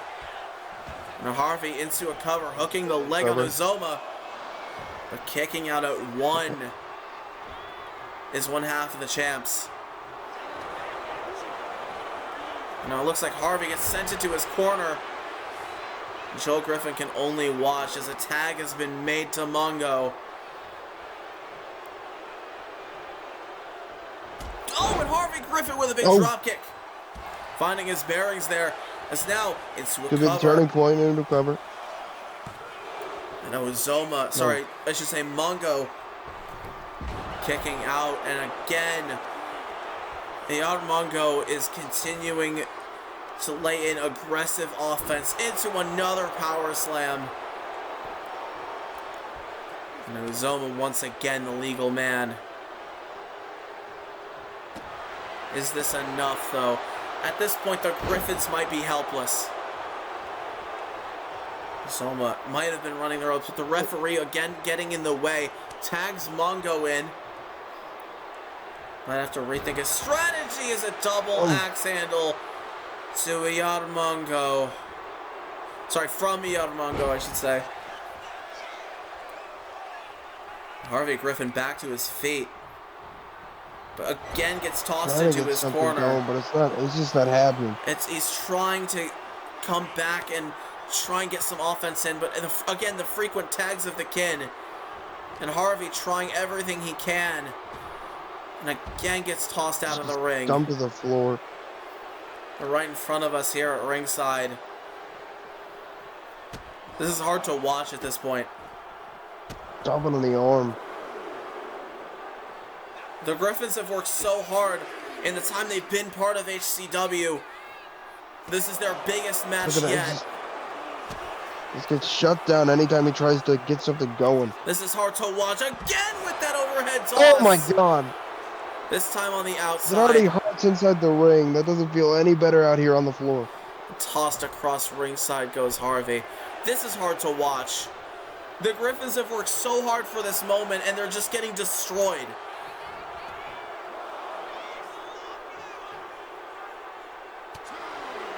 He's now both men on the outside again. The referee going to restart the count. Harvey with a couple of strikes, trying his best to come back. He's finally... He's getting something going now. Here we go. You gotta get him back in the ring. You can't win the titles by count out. Oh, into the steps goes Uzoma. And now again, Harvey just tossed around like a rag doll. Every chance the Griffins have to get some offense in, it gets immediately shut down as soon as they seem to have the advantage. And Harvey Griffin using his size and speed against Eiji Uzoma.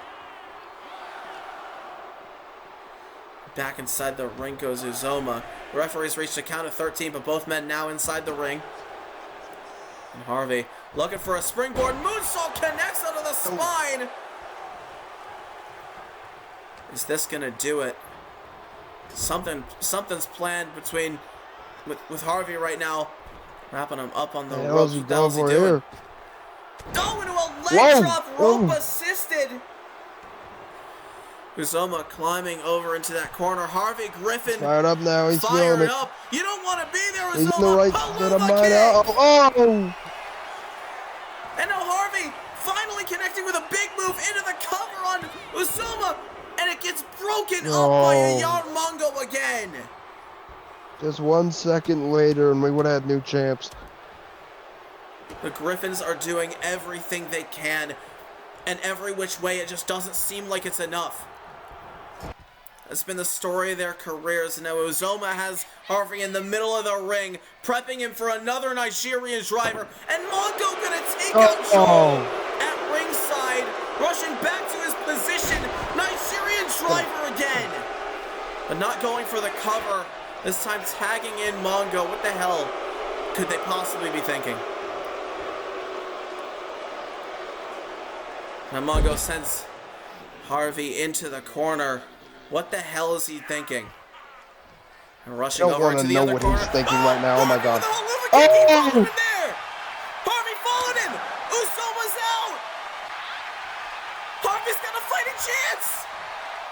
We could be on the precipice of history. Mongo back into the corner again. Harvey Griffin with a second Alova kick. And Come on. Back in the ring. Pop kick takes down Uzoma. Joel Griffin taking out the other half. Come on. I think we're gonna see it. Lateral damage. Cover. The kid beats it. Here are your winners and new HCW World Tag Team Champions, Harvey and Joel, the Griffins. From collateral damage to damn it, they're the World Tag Team Champions. The Griffins have achieved their dreams.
I toil in silence, don't know where my mind is, numb from the shock of it all.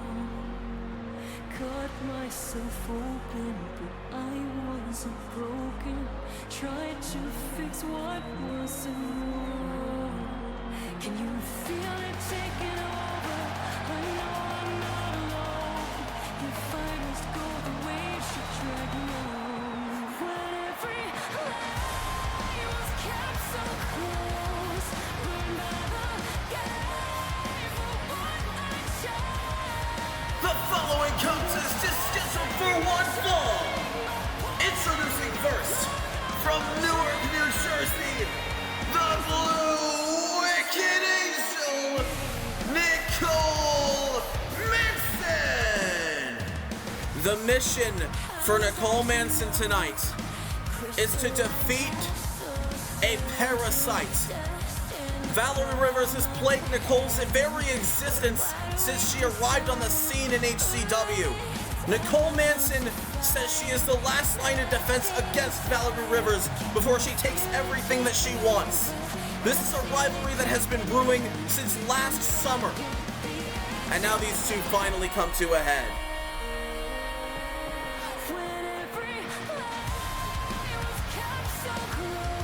The Blue Wicked Angel is determined to save HCW.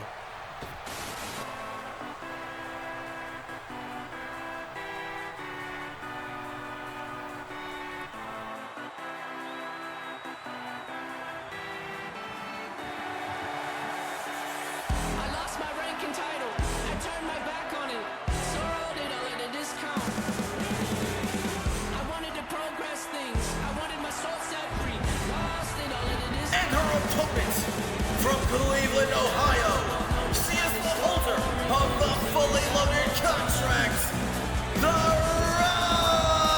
Rockstar, Valerie Rivers. Valerie Rivers' mission is to take HCW by force. She has never been defeated in HCW.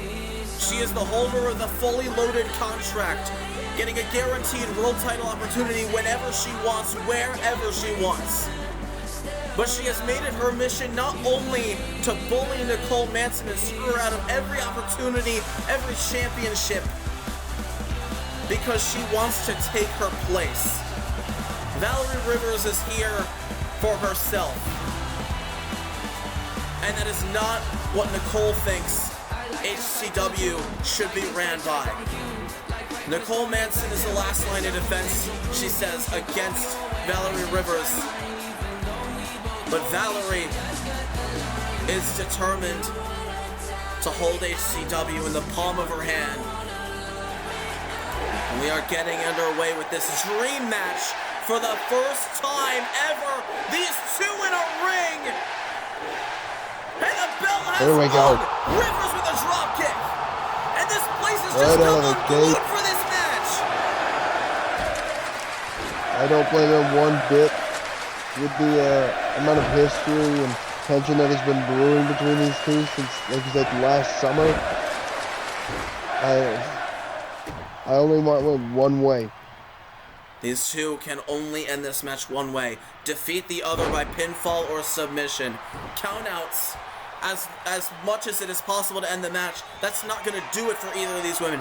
They need to definitively defeat the other. And now Nicole Like I was saying, getting shoved earlier into the corner tonight by with, Rivers. Like I said earlier with Rambo and John Osborne, that's not enough. They need that vindication on this stage. They want to be able to say that they pinned or submitted their opponent. Shoulders down, Valerie kicking out at the count of one. Nicole trying to put a fast one on Valerie. Again, Valerie has never been pinned or submitted in HCW. She has a completely clean win record. Never lost a match since her debut last summer. Nicole, however, has been failing a lot recently. She was eliminated from the Highway Rumble by Valerie, who wasn't even in the match. She was screwed by Valerie out of her Women's World Championship, losing it to Danica Blank, who will see defend the belt tomorrow night. Nicole has been on a losing streak, and it is all Valerie Rivers' fault. These two locking up finally for the first time ever. People have been waiting for this one. This could possibly be the most important match in women's division history to settle the fate of the future of the women's division. And that's even with the women's world title on the line tomorrow night, because again, Rivers has the fully loaded contract. Valerie Rivers has all the power in the division, and Nicole has the opportunity to finally put her in her place tonight. And Rivers gets shoved into the ropes. Big drop kick from Manson. Back, couldn't get all of it, got enough of it to be effective. Now she's on her shoulders. Face full of turnbuckle goes Valerie. And stomping away in the corner is the Blue Wicked Angel. Nicole Manson doing everything she can to keep up the offense, overwhelm, out-wrestle. Because Valerie Rivers, again, as I stated during her entrance, is only here for herself. Nicole Manson fights for HCW and not for herself. Big splash, from Nicole Manson, cover. But Valerie kicking out at 2. And Nicole again going for that springboard moonsault. Rivers standing up and getting out of the way, and now twirling over her, and now a bridge applied. Nicole's shoulders down, but kick out again at 1 this time. No, siren kick! Rivers with a siren kick out of nowhere, cover! Is that gonna do it for Nicole? No! Not quite yet. Garbage was able to get her bearings and kick out there. That's a big move from Valerie Rivers, her finishing maneuver. Not enough to put Nicole away in the early goings of the matchup. And Nicole brought to her knees. And Rivers twirling around into an enziguri. And Rivers cannot stand Nicole. Nicole cannot stand Valerie. A big slingshot kick there. God. The high-flying expertise of Valerie Rivers versus the power of Nicole Manson, who gets dumped to the ringside area. And Nicole, she's trying to find herself there. Valerie up on the top rope, not giving her any chance to breathe. Went for an elbow drop. Nicole out of the way, though. And now a drop kick to the side of the head. Nicole is just unloading offense. You know that frustration has been building for months. Oh, and a falling angel again from Nicole. On the outside of the ring. She's got to get Valerie back in the ring to get a clean win here tonight. And Valerie fighting back. Went for a roundhouse kick. Rolls out of the way of that grab. Now tossed across ringside is Valerie. And Nicole going up to the top rope. Oh my God! Nicole Manson off the top, leaping over the ring post into a senton. And the again, risk was worth the reward, but she's gonna follow up. And Valerie tossing Nicole back into the ring. Getting back into the ring herself. And now rolling over Nicole into a cover. Now 2 count, but no. Nicole is still alive. And now Nicole gets caught. Oh my God, the shoulder driven into Valerie's knee. And now a senton again from Rivers. Valerie is doing everything she can to silence Nicole. And Valerie measuring up what she's going to do next. Coming up to the middle rope now. Double axe handle to the back. And Nicole back up to her feet. Oh, super kick to Valerie. And another super kick. This time for Nicole. Overkick Lana. Rivers with a Pele. Valerie got whipped into the ropes by Hurricane Rana. Counters with a Pele kick. Now Valerie just, again, disrespecting Nicole. Asking the people at ringside, oh no, she's going to mock Nicole Manson into a siren kick. Valerie Rivers saying that's a bad move. Mocking Nicole with that Superman punch-like setup. Covered by Valerie. No! Off the siren kick, not enough. And Valerie, what's she got planned here? And now Valerie possibly going for something. Double rotation incoming. Nicole Quarter. Never say die. Cover by Nicole. Is it? Kick out from Valerie at the last second. The Never Say Die making a return to HCW tonight. Not in the way we thought. But it's not enough to put Valerie away as Nicole with a big boot. Oh. And I think blood has now spilled on the face of the Rockstar. Oh, there's that wheelbarrow position into an arm drag. Off the split leg position as well. Valerie Rivers in firm control. And for a roundhouse, couldn't get it. Valerie into the ropes. Nicole Manson going for something but a jawbreaker from Rivers. And you can see by the way they're fighting, the tension has boiled over into an eruption, but Nicole Manson with a final reprise to Rivers. And now the shoulders are down, the leg is hooked. Is that gonna do it for Valerie? No! No. It is imperative that Nicole Manson win this match, at least in her mind. This is about shutting up her biggest bully. Oh, went for a drop kick off the slingshot, but not gonna get it. Valerie now up on the top rope. Go into a DDT. Oh. And now Rivers slowly going into a cover, hesitating. And that's not gonna get her the win. Neither woman able to completely get an advantage. Every time one of them gets some offense in, the other counters and it lays in some offense of their own. Another siren kick. Oh my God. It's over. Somehow Nicole's still in it. Now after this, folks, is our main event, Hell in a Cell. Seth Maxwell, Eli Blackburn, one last time. And Valerie, oh, and a kick! Right to the gut, sandwiched between the turnbuckles. And now Rivers up on the top. This could be it. If she connects with this, it could be it! High time from Valerie Rivers! Cover! Leg is hooked! Nicole is still alive!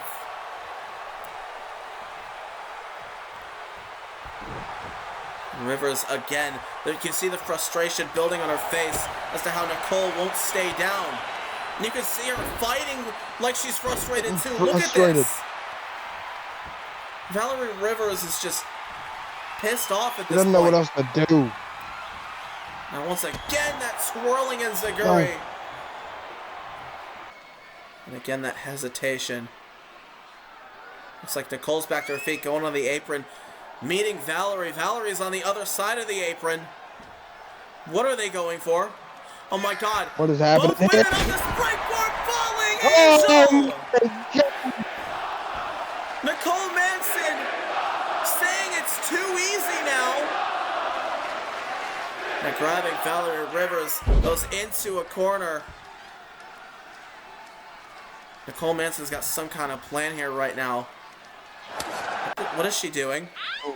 No way. Not here? From the top oh my rope. God. No way. Not there. Not up there. Rise from the top. No. Turns it into a face buster. And now Valerie into an STF locked in. Valerie with a transition into a submission hold, countering the Avalanche final reprise, but Nicole's got to find a way out. It looks like she has. Elbow right to the nose, and again breaking free of that STF. Now Rivers sent into the ropes. Springboard. Oh my God!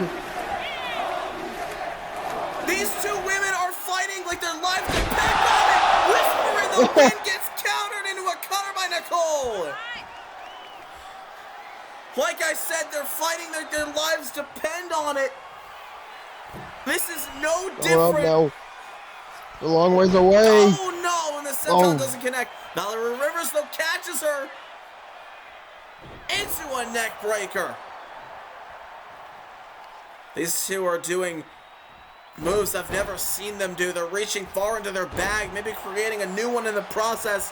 Off that springboard moonsault into a cover by Rivers, not gonna get it. But Valerie propping Nicole up. Seated position, went for a blockbuster. Nicole, though, out of the way. And now a Hurricane Rana takedown.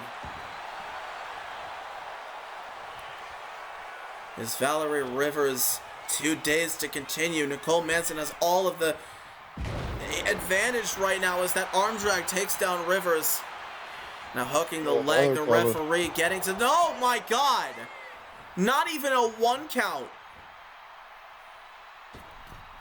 Oh, and a senton slingshot from Nicole.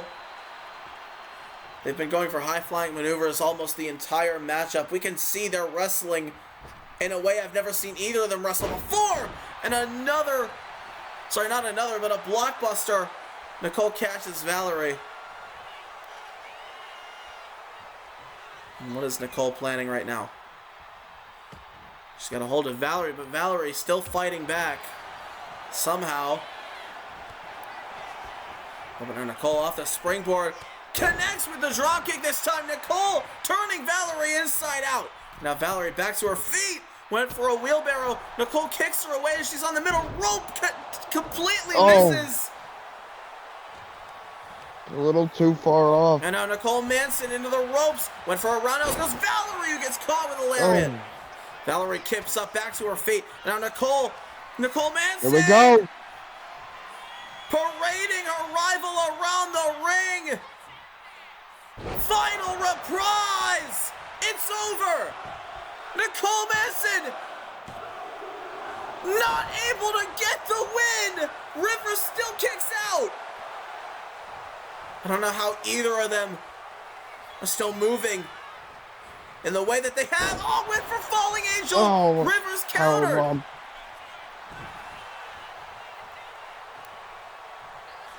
The animosity between these two is just too much at this point. Oh, and Nicole evading that drop kick. Rivers rolling outside of the ring, and Nicole gonna follow her. And back in the ring goes Valerie. Nicole gonna follow close behind. Referee doesn't even get the chance to count. As Nicole's back into the ring, springboard moonsault. Did you see the height on that? Now Nicole on the top rope. Valerie Rivers. Hurricane She's got a flying Hurricane Rana. Catches Valerie off guard. Went for a chop. Valerie ducked under. And some well-placed elbows allow Nicole Manson to break free of the grip. Now into the ropes goes Valerie. Tilt-a-whirl. DDT. Now into the ropes. Nicole Manson double axe handle right to the face. And off the springboard. Oh my God. And a moonsault. And now into the cover. Nicole Manson's going crazy. Rivers kicks out at 2. Not enough. The hell's it gonna take? I don't even know at this point. And now Nicole once again with double arms hooked. Valerie Rivers gets caught with another final reprise. Nicole Manson's in the cover. It's over. How in the hell? After all that they've done to each other, Valerie's still in this match. I'm starting to question if it's ever gonna end. Valerie with some. Just don't want to give up. Elbows to the gut again. Into a step up and Zaguri.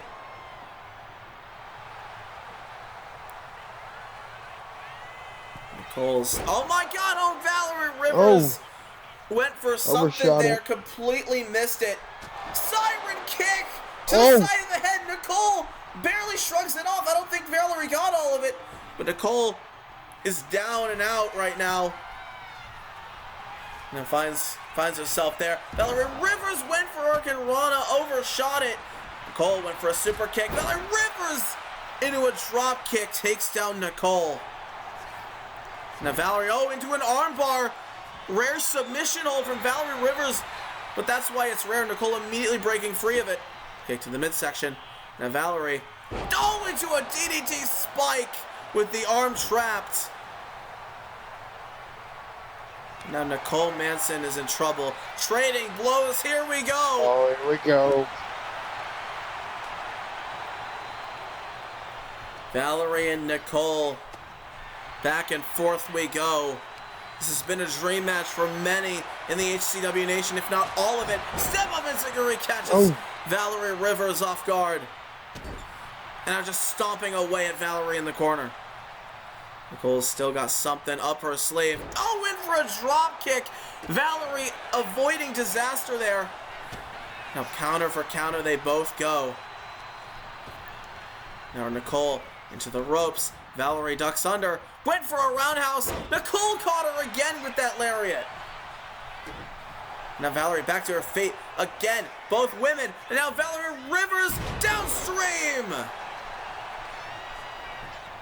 Hooking the leg is Valerie. Could that do it? No! Not enough quite yet. Somehow Rivers and Nicole still going at it, still hitting their big moves. Valerie just said to Nicole to bring it. And a neck breaker from Manson. Not a very wise decision. And Nicole continuing to tell off Valerie. Don't falling angel! No! And Valerie again recovering from it with ease. Big arm drag there from Valerie. And now Nicole might be thinking something here. Going up to the top rope. What's she thinking? Uh-oh, might be thinking moonsault. Oh no! Valerie Rivers! Oh my God! Rivers went downstream off the top rope! And now she might be looking for the high tide. She's looking for high tide. She's gonna connect. Clawbreaker. Oh my God! Tide. Rivers doesn't know what planet she's on. Nicole's got the advantage. And now Nicole. Here we go. This is it. Final reprise incoming. No. Arm drag. Nicole goes over the top rope. Over the cross. Whoa! With another siren kick. And Valerie up on the top. High tide. Valerie Rivers just beat Nicole Manson. After all that. Nicole Manson's mission has failed.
Hey, son. What? Dad, what are you... I wanted to see my boy before his match. I can't do that?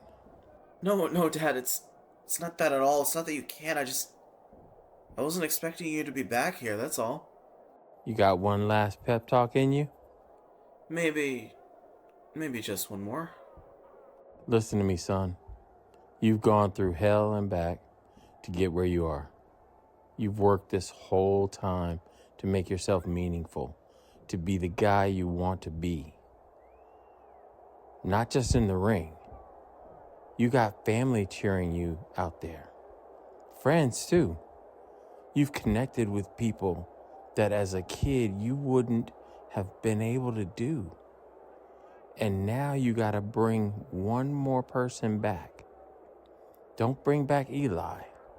Bring back Elijah, the kid you met in high school who wanted to do this with you. That's the goal.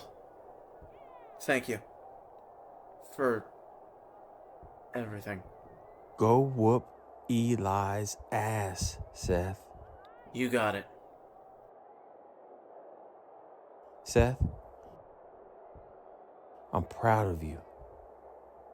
Thanks, Dad. I love you.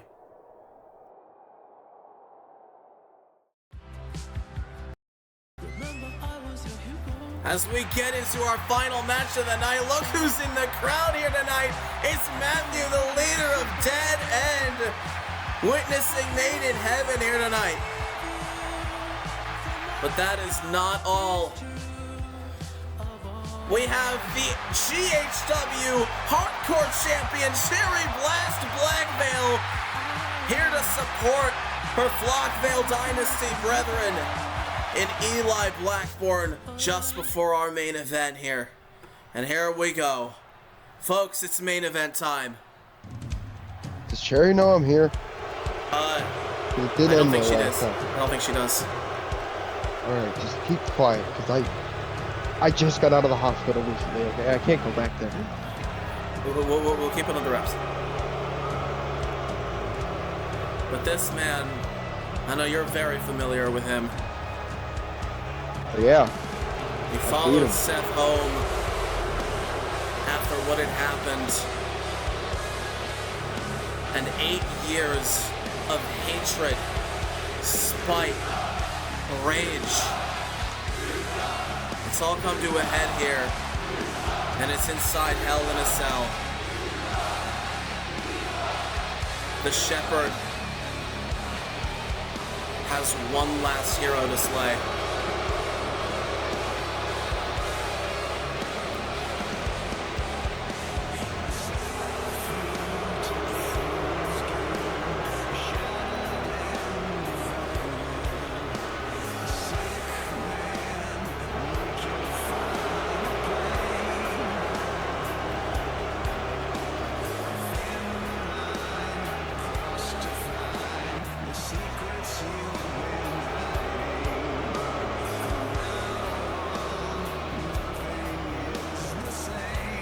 The following is a Hell in a Cell match! Introducing first, from Salem, Massachusetts, weighing in at 224 pounds, Eli Blackburn! The shadow of the void has been cast upon Made in Heaven as the light that leads those into the darkness is about to bring a golden heart to hell. Eli Blackburn is set out to kill Seth Maxwell, not defeat him, kill him. That's the mission that Eli Blackburn has stated. It cannot be stressed enough how evil Eli Blackburn has become, fueled by nothing but his hate.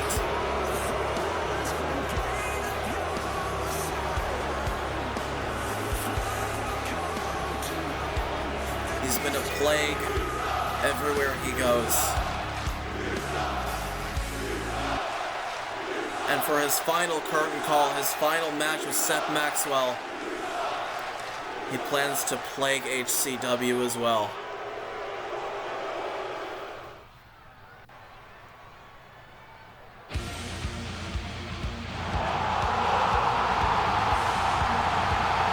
And it looks like Eli Blackburn's not the only one who can play with mind games. This is the Thrill Seekers old music. This is the man I came to see right here. The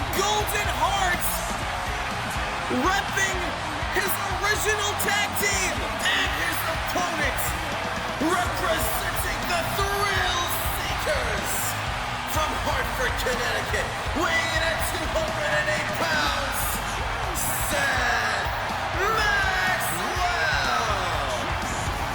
Seth Maxwell. You can see it on the back of his jacket, is not just fighting for him. He is fighting for Nicole Manson. He is fighting for the man Eli Blackburn used to be, Elijah Burns. He plans on bringing the real Eli back to life, out of the darkness. And to do that, he's got to drag him through hell.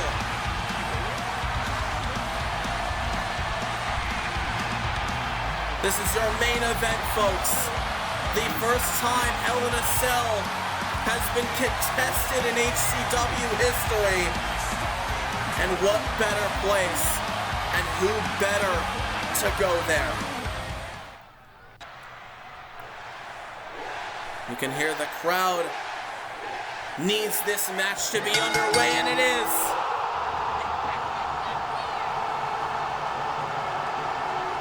Both men in adjacent corners just taking it all in. This crowd is going insane, and they haven't even walked from their corners.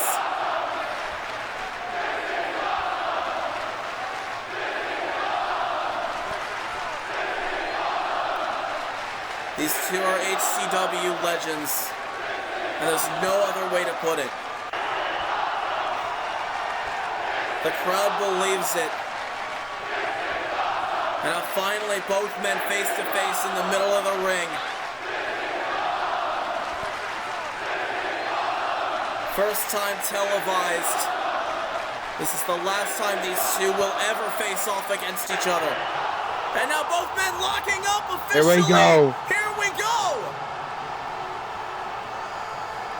Maxwell, Blackburn, neither man able to get the advantage. Oh, and Blackburn with a big lariat knocks Maxwell off his feet. Now, once again, oh my God, going for some kind of fisherman's maneuver. Maxwell, though, roll up applied, cover, shoulders down.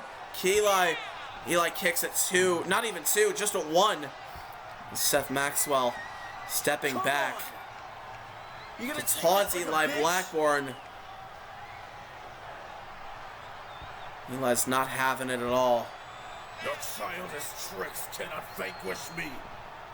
He's telling Seth exactly what the deal is. There's no tricks here. This is Hell in a Cell. Maybe Seth's finally realized that. No more roll-ups, it seems. Now Eli, oh my God, the power of Blackburn just manhandling Maxwell right now. I see in you. And Eli still taunting Seth. Like, again, 8 years have passed and nothing's changed. Big overhead suplex from Eli. The power of Blackburn now in full display. Tearing him down early. Seth to the outside of the ring. There's not much room to breathe on the outside. They are encased in steel. Seth's got absolutely nowhere to go. Nowhere to run, nowhere to hide. Into the steps he goes. Oh.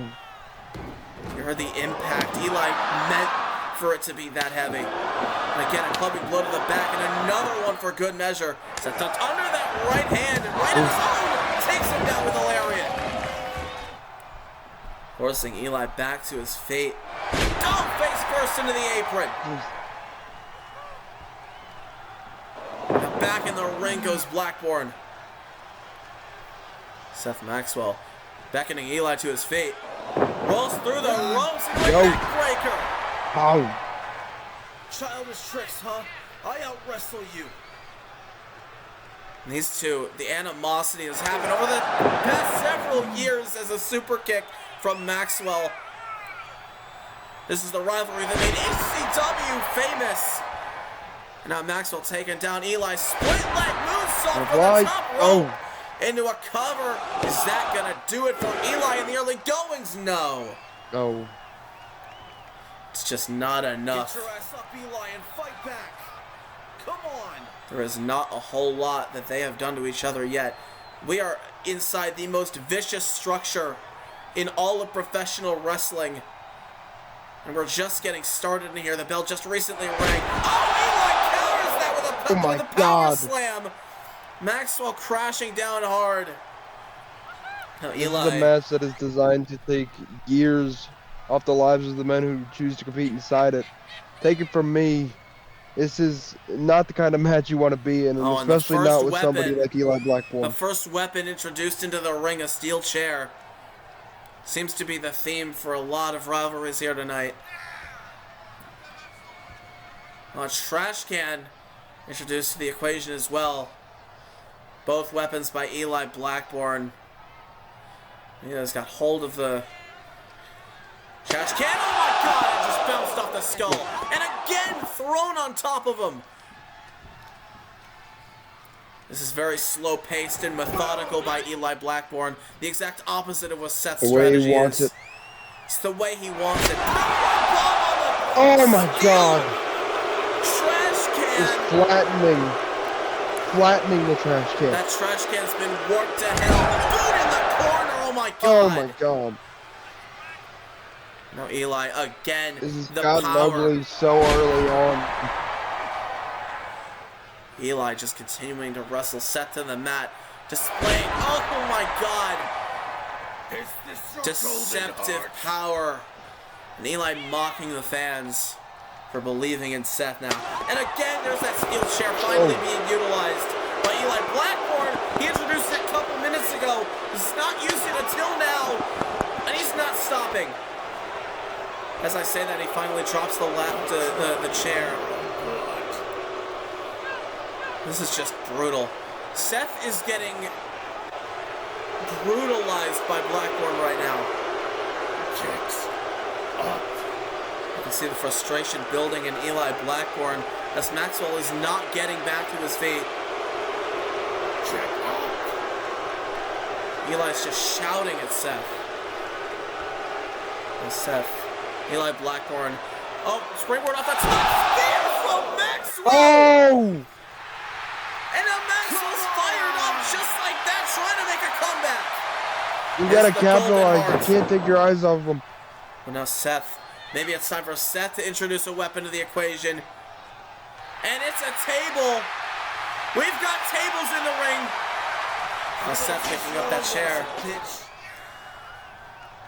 Taunting Eli Blackburn to the back of the skull. That steel chair again. This time it's Eli who tastes it. Now Seth, what's he got planned now? Setting up that table in the corner. Big forearm in the corner to Eli. And brings him back to his feet. What is Seth planning?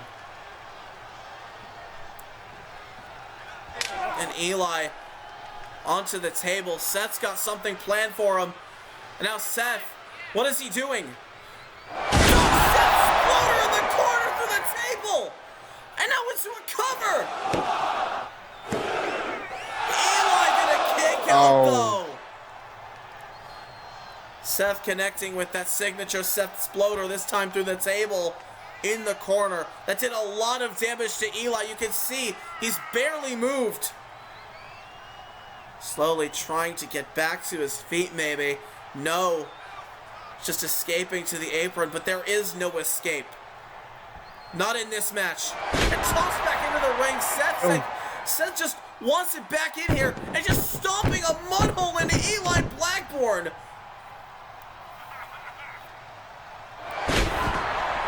Seth is not wrestling high flying like he usually does as he's going all around the world into a Uranagi takedown. Seth Maxwell's usually fast-paced, high-flying maneuvers. Right as I say that, springboard shooting star off the middle rope. And now into a cover on Eli. Eli almost put away. That was way too close. A little too close. Is that all you got left, Eli? Get your ass up. Eli has barely been moving for the past several minutes. Seth has been controlling this match. And now Seth might be looking for the Maxwell missile. Eli, though, out of the way. Now Eli runs off the ropes. rope. That high knee! Oh. The original Pitch Black from 2022, the last time these two squared off for the HCW World title was in November of 2022. That move was Eli's finishing maneuver. Oh my god, that's a light tube. We've seen a lot of those tonight. Now Eli's got one. Eli's got a light tube in his hands right now. Set back to his feet. Oh my god! Oh my god. Right over the forehead of Seth Maxwell, and Eli just admiring his work. Let me get a good look at, oh my god. Oh Maxwell's my been god. bled open. I was gonna say if we could get a good look at him to make sure he's all right, but no, he's bleeding really bad right now. Now over the top rope, dumped to the outside again. There's very little breathing room on the outside. Eli said he plans to kill Seth Maxwell. It looks like that's exactly what he's trying to do. That light tube cracking open Seth's forehead. What the hell is Eli planning now?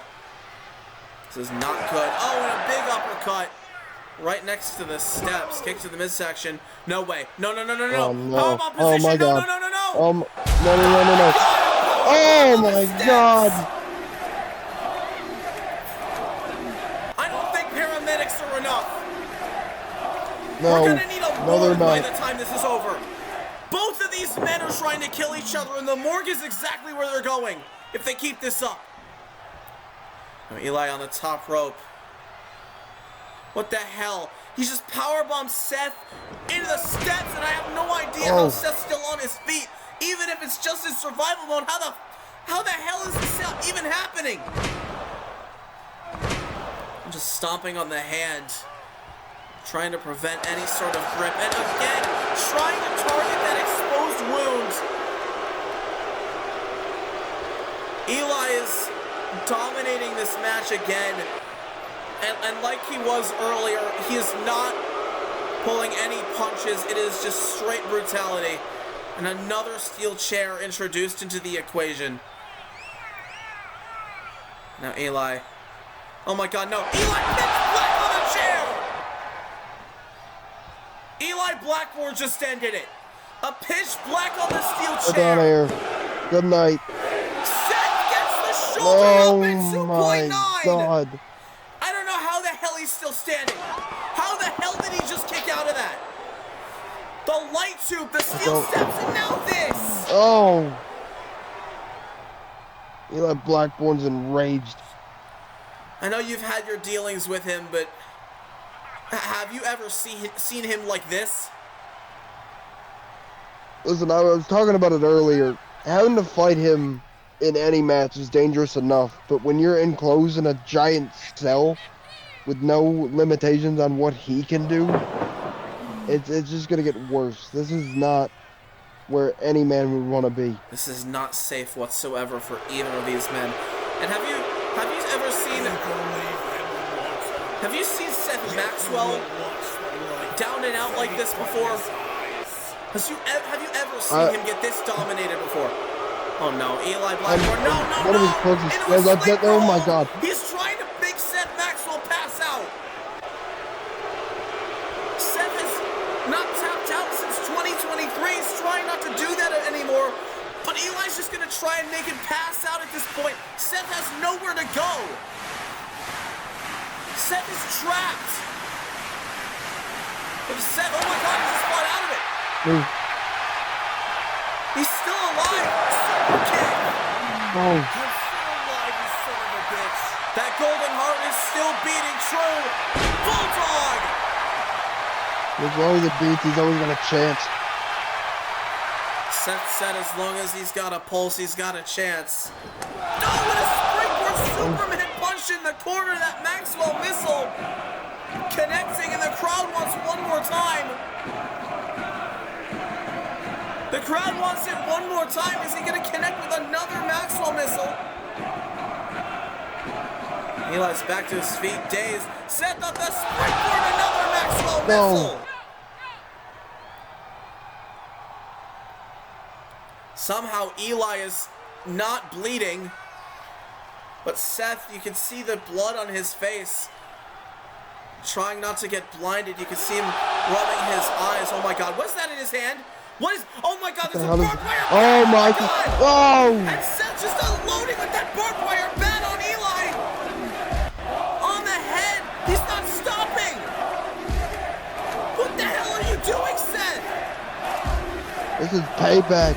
This is redemption. Oh my God, and it's finally stopped. Seth just, oh my God! And if you thought Seth bleeding wasn't enough, and now Seth Maxwell, Thunderhead! Eli's face is covered in his own blood.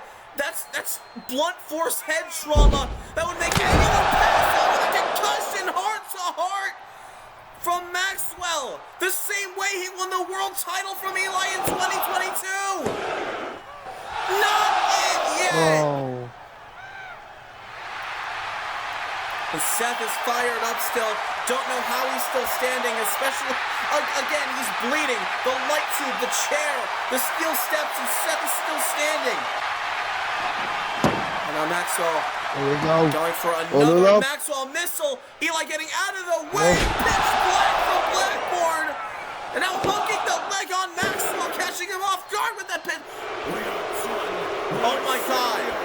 He didn't even finish the cover. He stopped it just to keep it going. Eli doesn't want that to be the end. That can't be the end for Eli. He has to inflict even more pain, even more trauma. Oh my God. Oh my God. He just pulled the ring mat back. What the hell could possibly be the idea? What's the thought process behind that? What is he thinking? I don't know. I don't even know if he's thinking anything. I think he's just seeing red, both literally and figuratively. There's the only thoughts on Eli's mind is violence. He wants to torture Maxwell. Now he's bringing him over to the exposed wood. What the hell is he doing? What are you doing? No. No. Oh my God. Oh my God. Oh my God.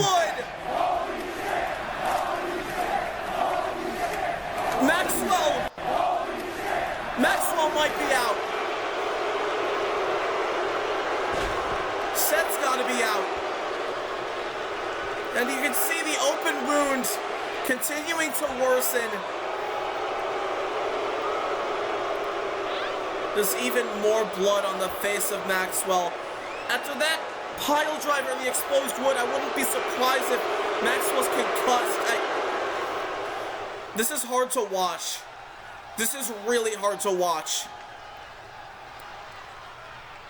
Now Eli again, and there's another table brought into the equation.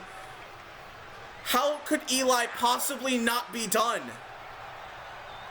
How is he not done? Oh my God. Look at Seth. This is, as I said, this is just really hard to watch. I don't even know if I have words. I'm trying my best to commentate here, but I don't know if I can hold up integrity here. These two are trying to... Oh, no. Oh my God. No. He just lit the damn table on fire. Eli just lit the damn table on fire. What the hell is he doing? What the hell is wrong with you? What are you doing? This man is deranged. He's bleeding even worse now. Can he even see? He's sick in the head. Seth, oh my God. What the hell is Seth alive right now?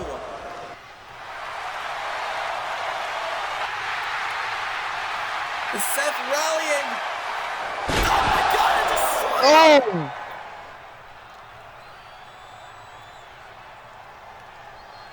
Seth Maxwell's still going after that destroyer, giving Eli a taste of his own medicine, though not on the exposed wood this time like Seth was.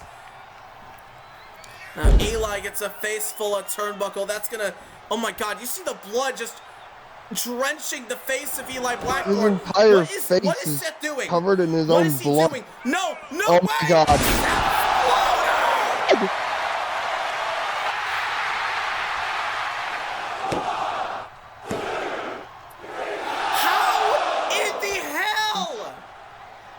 don't even. What is happening? I don't even have the words anymore. Eli Blackbourne's still in this match after the Seth Sploder off the top rope through the flaming table. Are you kidding me? I don't know how either of them are functioning, let alone alive.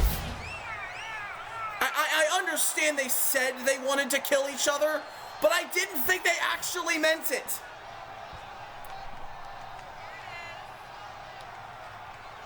This is too much to handle. I don't know how this could possibly end. It ends with one of them being stretchered out in an ambulance. Oh my god, and Seth with a spear! Breaking through the cell! And it's gonna spill out to the outside. Oh my god. And there's Seth right in front of us, actually. Xavier, he's your friend. You gotta stop him. You have I don't to know say if I something. can stop him. I don't know if words will get through to him at this point. What the hell could he... What is running through his mind? No. Seth's climbing the damn cell. What are you doing, man? What the hell is he doing?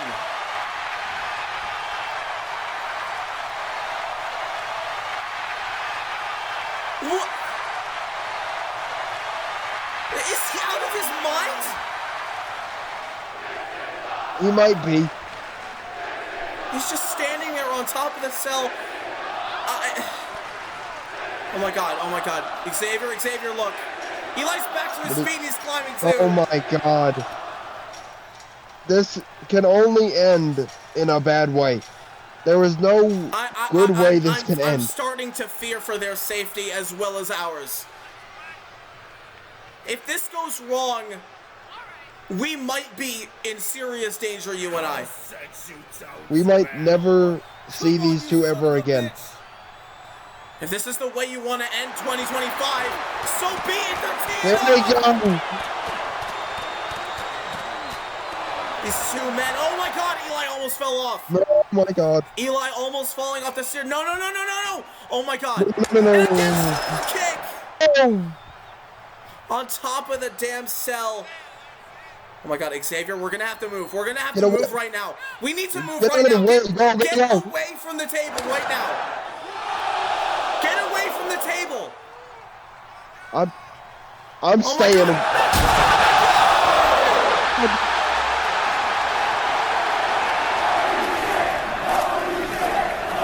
We need paramedics at ringside right now. We need a damn coroner. We need to be resuscitated. It's a damn Ghostbuster, that's for sure. I actually be dead. This is bad. This is really bad. Oh my god, he's moving.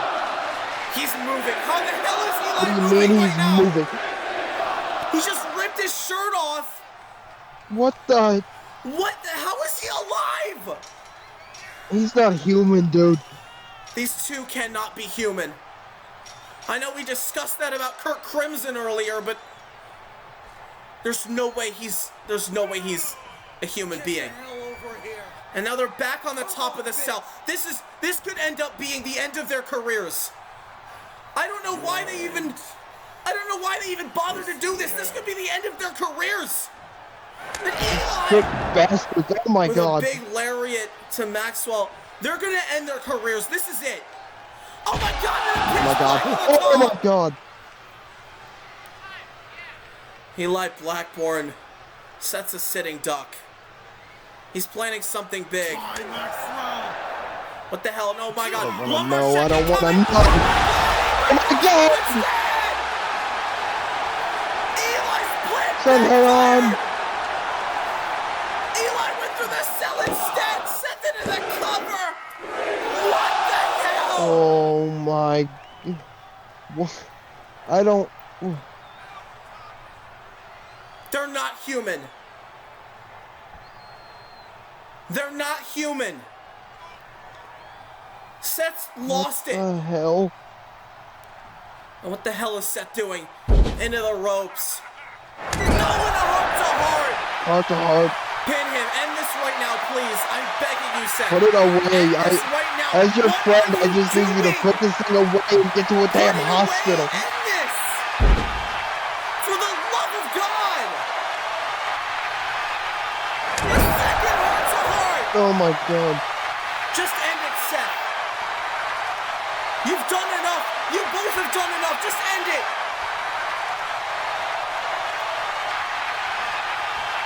I think Seth needs one more. I think Seth needs just one more. He's not satisfied. Fuck you, Seth Maxwell. Here they go. Fuck. Jesus. And now Maxwell hooks the leg.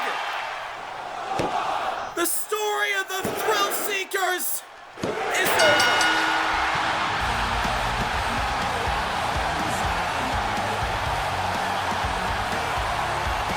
I have no words. I have none. Seth Maxwell and Eli Blackburn set out to kill each other, and they succeeded. They've not even moved.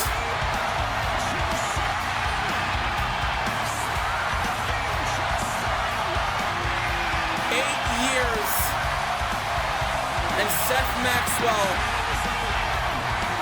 stands victorious. I say stands He's not in a even standing. metaphorical sense. How is Eli moving? How are either of them moving right now?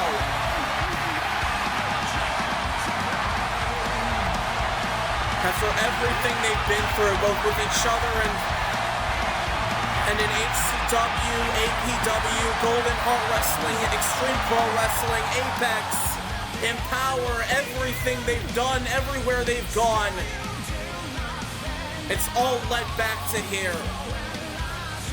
How is Seth on his feet right now?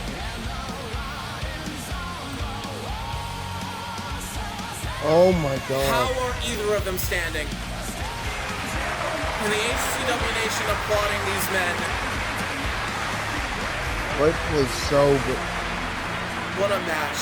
this is... What a fight. And I hate to be celebrating, but there's nothing to celebrate about. Not this time.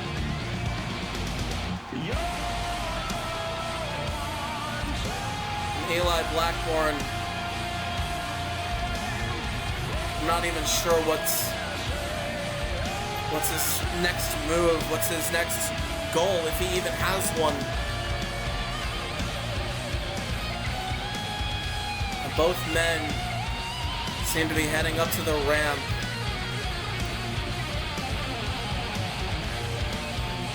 This is the end of an era, folks.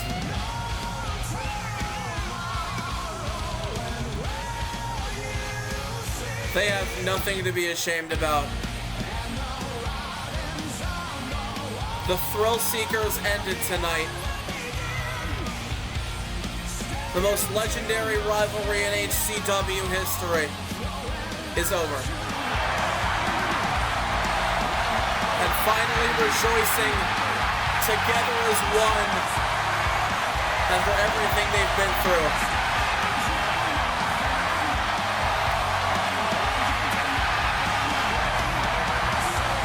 Eli leaves. I don't know if anyone's ever going to see him again, but Seth Maxwell victorious tonight. Folks, this has been HCW Made in Heaven Night 1. We will be back here tomorrow, same time, same place. Night 2 is coming your way.